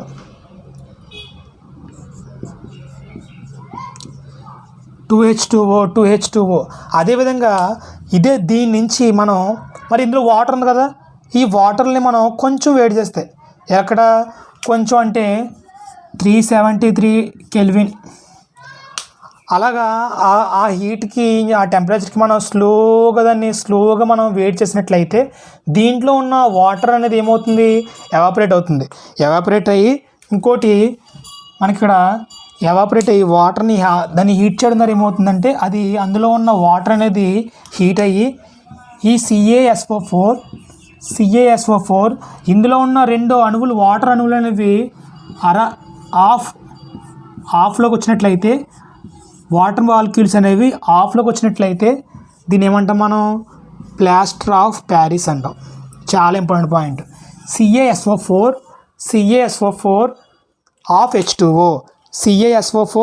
ఆఫ్ H2O దీన్ని ఏమంటాం మనం? Plaster of Paris. చాలా ఇంపార్టెంట్ పాయింట్ అమ్మ. ఇది ఏంటంటే మనకు బావేనండి, వేడి చేస్తే పాక్షికంగా నీటి అణువులు కోల్పోయి, అంతే కదా, వేడి చేయడం ద్వారా ఏమవుతుంది? దేన్ని? జిప్సమ్ వేడి చేయడం ఏమవుతుంది? కాల్షియం సల్ఫేటు కాల్షియం హెమిహైడ్రేట్గా మారుతుంది. ఇక్కడ ఏంటిది? రెండు వాటర్ బబుల్స్ ఉన్నాయి కదా. ఇక్కడ ఏంటి? ఆఫ్ అంటే సెమీ అంటే ఏంటి? సగమే కదా, హాఫ్. సో ఇక్కడ మనకి కాల్షియము హెమీ సల్ఫేట్, దీని పేరేంటమ్మా? ఇక్కడికి ప్లాస్టర్ ఆఫ్ ప్యారిస్ని మనం చాలా ఇంపార్టెంట్ పాయింట్, ఎగ్జామ్లో వస్తుంది. ప్లాస్టర్ ఆఫ్ ప్యారిస్ యొక్క కెమికల్ నేమ్ ఏంటి అంటాడు? CaSO4 plus of H2O. అలా కాకుండా CaSO4 H2O ఆఫ్ H2O కాకుండా కాల్షియం హెమీ అంటే ఆఫ్, హెమీ సల్ఫేట్ అంటాడు. కాల్షియం హెమీ సల్ఫేట్ అంటాడు. ఈ విధంగా కూడా అడగవచ్చు ఎగ్జామ్లో. కాల్షియం హెమీ సల్ఫేట్ అన్న, CaSO4 ఆఫ్ H2O అన్న ఏంటి? Plaster of Paris. Last time exam అడిగిన బిట్టిదే. లేదా జిప్సమ్ అంటాడు. జిప్సమ్ ఏంటి? CaSO4 2H2O. ఇది చాలా ఇంపార్టెంట్ పాయింట్. ఇదే కాదు, మనకి రైల్వేల ఎగ్జామ్స్లో అన్నిట్లో అడుగుతున్నాడు. ప్లాస్టర్ ఆఫ్ ప్యారిస్ యొక్క ఈక్వేషన్ అంటే చాలామంది కూడా 2H2 పెడతారు. 2H2 అంటే ఏంటి? ఇందులో 2 నీటి అణువులు ఉన్నాయి కదా. ఈ 2 నీటి అణువులు మనం వేడి చేస్తుంటే ఏమవుతుంది? హాఫ్ నీటి అణువుకి వచ్చాం మనం వేడి చేస్తుంటే. అందులో మనకి ఏమవుతుందంటే ఈ ప్లాస్టర్ ఆఫ్ ప్యారిస్ అనేది బావేనండి.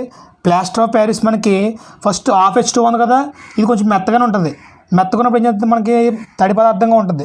అప్పుడు మనం చేస్తారంటే వీళ్ళు కాలు చెయ్యి ఇరుగుతుంది కదమ్మా, వాటి మీద ఈ బోన్స్ కట్టడం కోసం చేస్తారంటే దానిపైన ఇలాగా పోత కింద పోస్తారు కట్టినప్పుడు ప్లాస్టర్ ఆఫ్ ప్యారిస్ని తడిగా ఉన్నప్పుడు. ఓకేనా?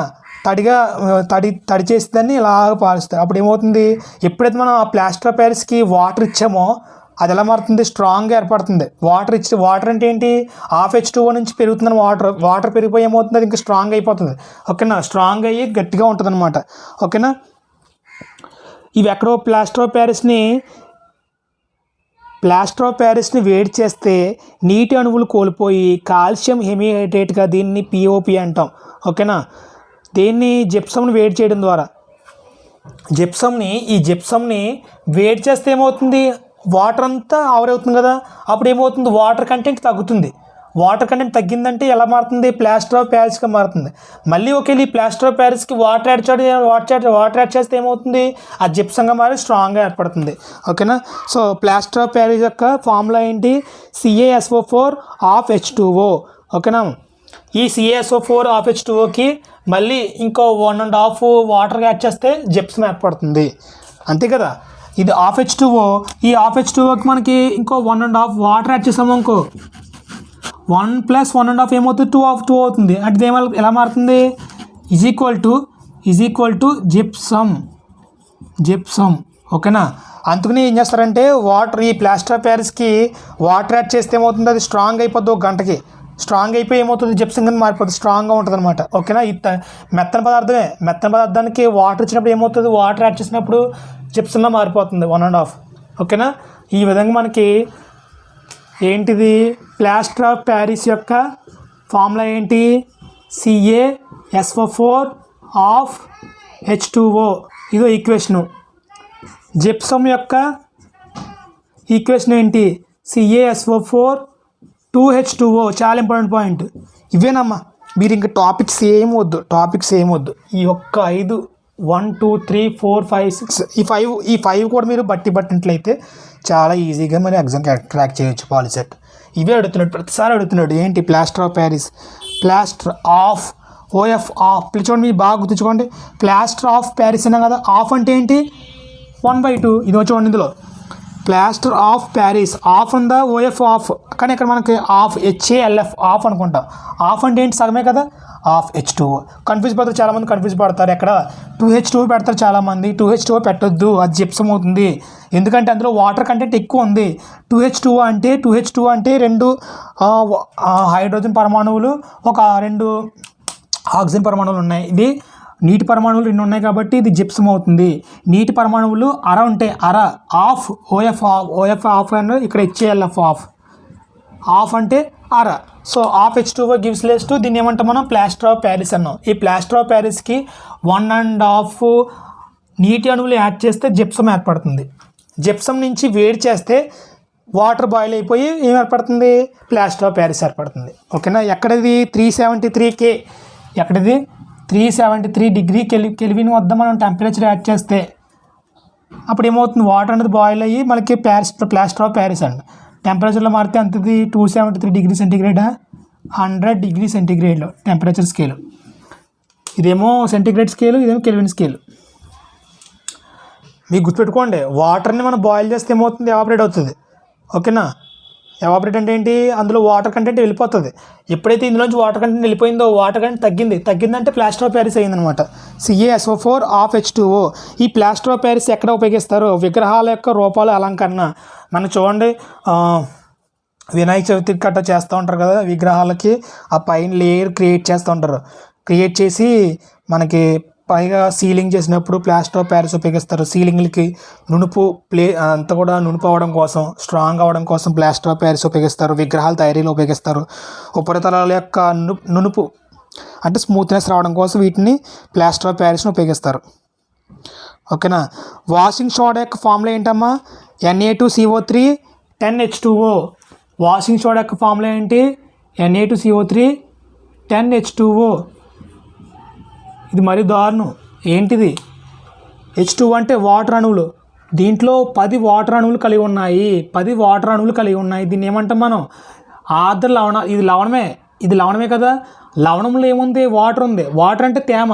వీటిని ఏమంటాం మనం, ఆర్ద్ర లవణాలు. ఆర్ద్ర అంటే తేమ, అందులో వాటర్ ఉంది కాబట్టి తేమ లవణాలు, ఆర్ద్ర లవణాలు. ఓకేనా, plaster of Paris, gypsum, washing soda, baking soda, bleaching powder, CaO2 ఇవన్నీ గుర్తుపెట్టుకుంటే మీరు ఎగ్జామ్లో క్రాక్ చేయొచ్చు. ఓకేనా, చాలా అంటే చాలా ఓ పక్కన రాసుకోండి ఇవన్నీ గుర్తుపెట్టుకోవడానికి. ఓకేనా, సో చూద్దామా. క్వశ్చన్ నెంబర్ 2016లో 97 ఏమడిగాడు? Caustic soda, baking soda, gypsum, plaster of Paris ఇచ్చాడు పక్కన. నెక్స్ట్ ఇంకో పక్కన NaOH, NaHCO3, CaSO4, 2H2O, CaSO4, H2O అడిగాడు. వాటిని జతపరచండి అన్నాడు. చూద్దాం ఒకసారి. జతపరచండి అన్నాడు. చాలా గుర్తుంచుకోవాలి మీరు అందరూ కూడా. ప్లాస్టర్ ఆఫ్ ప్యారిస్ చాలా ఇంపార్టెంట్. ప్లాస్టర్ ఆఫ్ ఉందంటే H2O. చాలామంది 2H2 పెడతారు. 2H2 పెట్టకూడదు.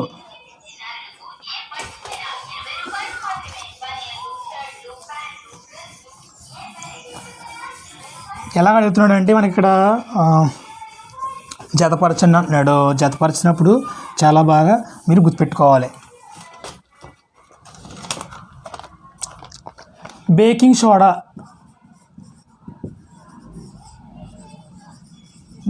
Soda, gypsum, plaster of Paris POP, caustic soda మీరు ఈ సోడా గుర్తుంచుకోవాలమ్మా.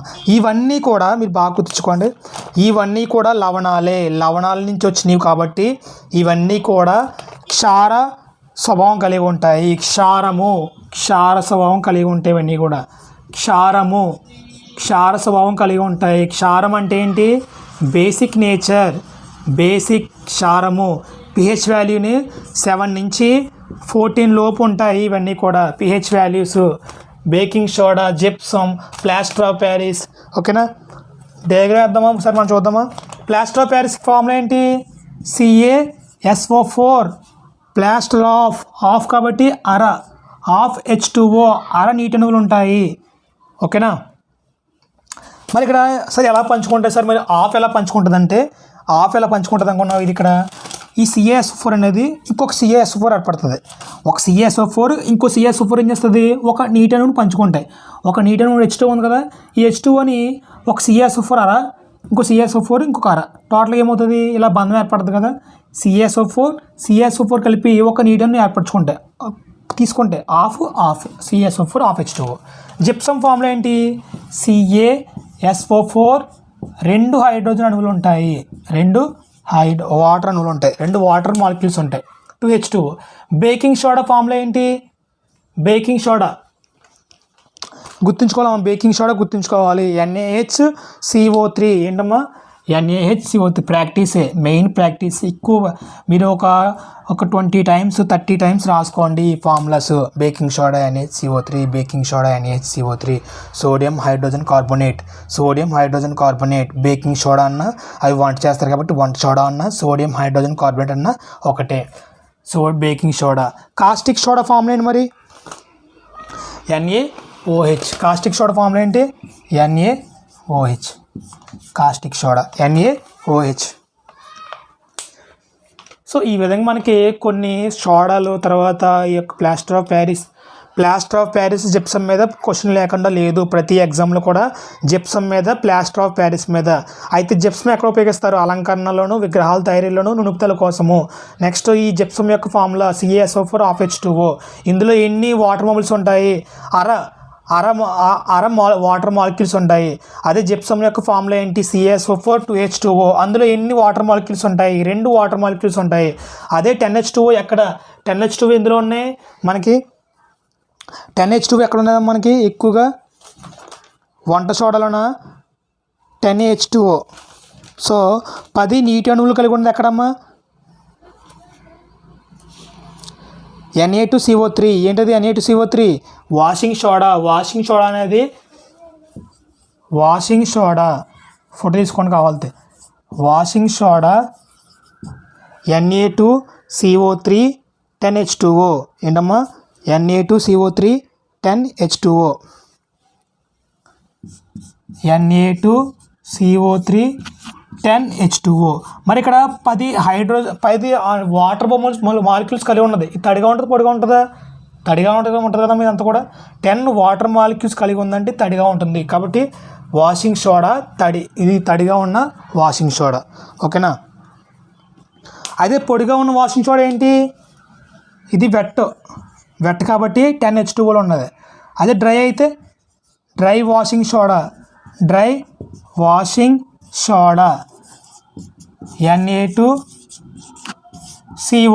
Na2CO3 అందులో మనకి వాటర్ మాలిక్యూల్స్ ఉండవు కాబట్టి అది పొడిగా ఉంటుంది.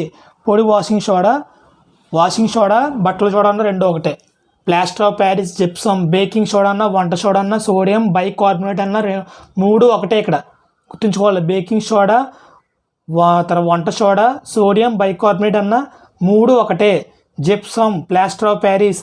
ఇక్కడ చూడండి కాల్షియం వస్తుంది. ఎందుకు కాల్షియం ఉందంటే ఏంటి? స్ట్రాంగ్గా ఉంటుంది.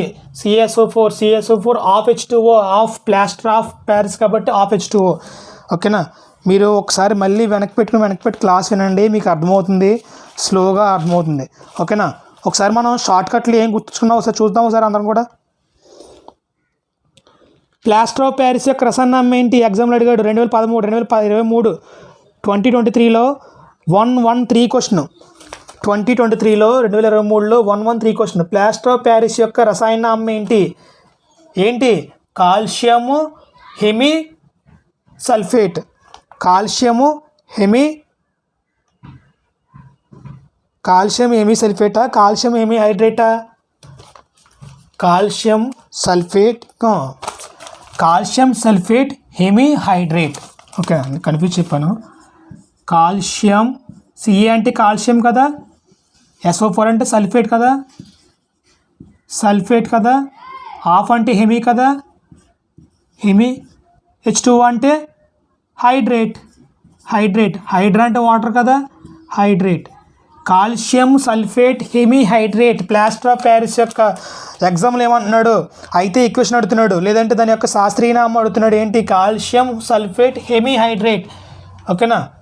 ప్లాస్టర్ ఆఫ్ ప్యారిస్ యొక్క ఇంపార్టెంట్ బిట్, చాలా ఇంపార్టెంట్ పాయింట్ ఇది. Calcium sulphate హెమి hydrate. ఆప్షన్స్ ఏంటి? కాల్షియం సల్ఫేట్ అంట రెండో option. Calcium sulphate monohydrate. Mono అంటే ఒకటి ఉందా? లేదు కదా, ఉంది. సెమీ.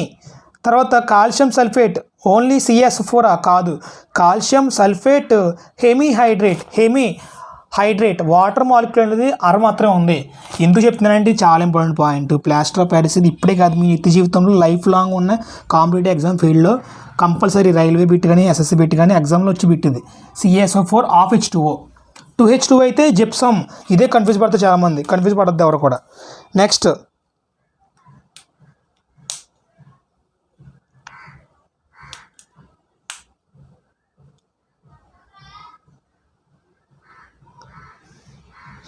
NaCl ఉంది కదా మన దగ్గర, లవణం ఉంది కదమ్మా.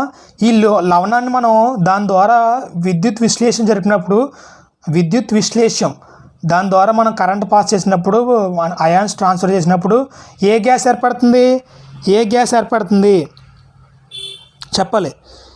Hydrogen gas. ఓకేనా? హైడ్రోజన్ గ్యాస్ ఏర్పడుతుంది. H2 ఎట్ క్యాథోడ్ దగ్గర ఏర్పడుతుంది. ఓకేనా? H+Cl-. ఏ విధంగా చూద్దాం. ఇక్కడతో ఇది మనకి ప్లాస్టర్ ఆఫ్ ప్యారిస్ టాపిక్ అర్థమైంది కదమ్మా అందరికీ. ఇందులో మీరు గుర్తుపెట్టుకోవాల్సిన ఫార్ములాస్ అమ్మా, ఇంకా అంతమించి ఏమడగరు. ఎందుకంటే పాలిసెట్ లెవెల్లో డైరెక్ట్గా కాస్టిక్ సోడా, తర్వాత baking soda, baking powder, next washing soda ఇవి అడుగుతున్నాడు ఎగ్జాంపుల్గా. NaCl లవణం ఉంది. ఈ NaClని ఎప్పుడైతే మనం విద్యుత్ విశ్లేషం అంటే దీని ద్వారా మనకు అయాన్స్ ట్రాన్స్ఫర్ అయినప్పుడు, విద్యుత్ విశ్లేషణ జరిగినప్పుడు ఏం ఏర్పడుతుందంట? H+Cl-.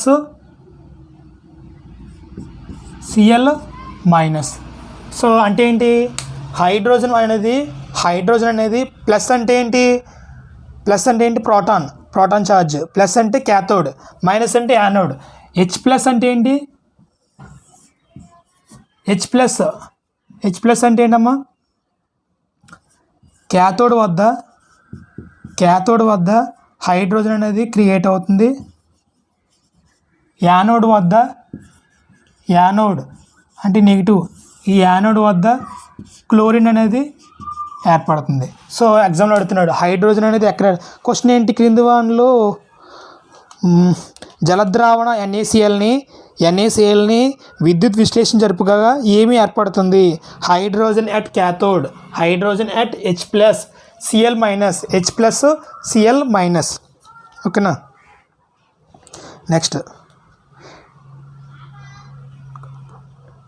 ఇంకో షార్ట్ కట్ ఏం చెప్పాను మీ అందరికీ, మెటల్ ఆక్సైడ్ ఏం చెప్పాం మహేష్ బాబు, మెటల్ ఆక్సైడ్ అనేది కలిగి ఉంటుందమ్మా, బేసిక్ నేచర్ కలిగి ఉంటుంది. మెటల్ ఆక్సైడ్ షార్ట్ కట్లు చూడండి. ఇప్పుడు షార్ట్ కట్లు రాసుకుందాం. షార్ట్ కట్లు రాసుకుంటే మీకు బాగా గుర్తుంటుంది. షార్ట్ కట్ రాసుకుందాం. ఇప్పుడు షార్ట్ ట్రిక్స్, ఇందులో షార్ట్ ట్రిక్స్ ఏం చెప్పుకున్నాం? ఫస్ట్ది మిథైల్ ఆరెంజ్, చాలా important point. Methyl orange AR Rahman బాగా చెప్పాడు.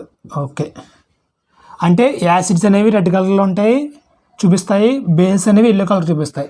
నెక్స్ట్ లిట్మస్ పేపర్ ఏంటి? Acid ABR, bases BRB. యాసిడ్లు అనేవి బ్లూ నుంచి రెడ్లో మారుస్తాయి, బేస్లు అనేవి రెడ్ పేపర్ని బ్లూ కలర్లో మారుస్తాయి. నెక్స్ట్ మెటల్ ఆక్సైడ్ అనేవి బేసిక్ నేచర్ కలిగి ఉంటాయి. మహేష్ బాబు చెప్పుకున్నాం, మెటల్ ఆక్సైడ్ అనేవి బేసిక్ నేచర్ కలిగి ఉంటాయి.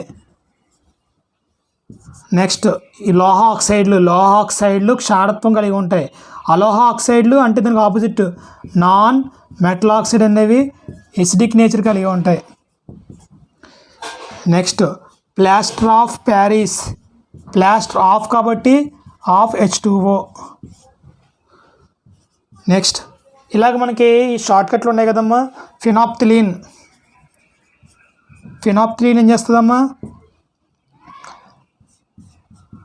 పింక్ బేస్ అయితే, యాసిడ్ అయితే ఆరెంజ్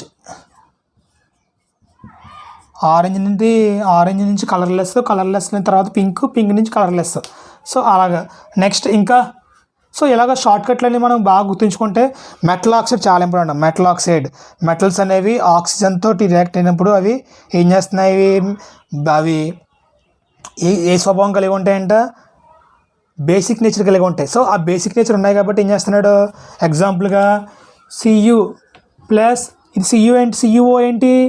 బేసిక్ నేచర్ కలిగి ఉంది, మెటల్ ఆక్సైడ్ కాబట్టి. ఈ మెటల్ ఆక్సైడ్ బేసిక్ నేచర్ కలిగి ఉంది కాబట్టి HClతో రియాక్షన్ జరుపుతున్నాడు, యాసిడ్తో రియాక్షన్ జరుపుతున్నాడు. సాల్ట్ ప్లస్ వాటర్ ఏర్పడుతుంది, అనేది ఏర్పడుతుంది. సో ఈ విధంగా మనకి ఏంటంటే కొన్ని టాపిక్స్ అనేవి చాలా ఇంపార్టెంట్ పాయింట్స్ ఉన్నాయి. సో మీరు అందరూ కూడా ప్రాక్టీస్ చేయండి. ప్రాక్టీస్ చేసుకుంటూ మనకి కొన్ని వాల్యూస్ మీరు గుర్తుపెట్టుకోవాలమ్మా, pH వాల్యూస్. ఓకేనా. ఆ pH వాల్యూస్ మీరు గుర్తుపెట్టుకుంటే మీరు లైఫ్ లాంగ్ మర్చిపోకలేదు. నెక్స్ట్ ఇంకోటి ఏంటి, మెటల్ ఆక్సైడ్ బేసిక్ నేచర్ కలిగి ఉంటాయి. సో ఈ ప్రిపరేషన్ అనేది చాలా ఎక్కువ టైం పట్టింది మనకి. ఉన్నంతలో మనం బెస్ట్గా చెప్పాం అనిపిస్తుంది. సో ఈ ప్రిపరేషన్కి 1 డే దీని మీద కూర్చుంటేనే జరిగింది. ఇంకా కొన్ని చాప్టర్లు మధ్యలో వాటిని తీసుకోలేదు, ఎందుకంటే అవి ఇంపార్టెంట్ కాదన్నట్టు కాదు. ఎగ్జామ్లో మెయిన్ టాపిక్స్ ఏంటని వాటి మీద మనం ఫోకస్ పెట్టడం జరిగింది. సో ఇంకా ఉన్నాయి. సో ఇంత వెనకాల చాలా కృషి ఉంది ఈ టాపిక్స్ ప్రిపేర్ చేసుకోవడం. తర్వాత ఈ ప్రీవియస్ పేపర్ ప్రిపేర్ చేయాలంటే మనకి మ్యాక్సిమం 1 డే వీటి మీద కూర్చోవాలని అనిపిస్తుంది. సో మనకి టైం కూడా తక్కువ టైం ఉంది కాబట్టి మీరందరూ కూడా ఫాలో అవ్వండి, డైలీ ఫాలో అవ్వండి. ఈ వీడియో మీకు నచ్చింది అనిపించినట్లయితే లైక్ చేయండి, వీడియో మీ ఫ్రెండ్స్కి కూడా షేర్ చేయండి అమ్మ అందరికి కూడా. సో మీరందరూ కూడా బాగా ఎగ్జామ్ బాగా రాయాలని, మంచి మార్కులు రావాలని, మంచి ర్యాంక్ రావాలని, మంచి కాలేజీలో మీరు రెడీ అవ్వాలని నేను కోరుకుంటున్నాను. ఓకేనా. థ్యాంక్ యూ అందరికీ. Thank you so much.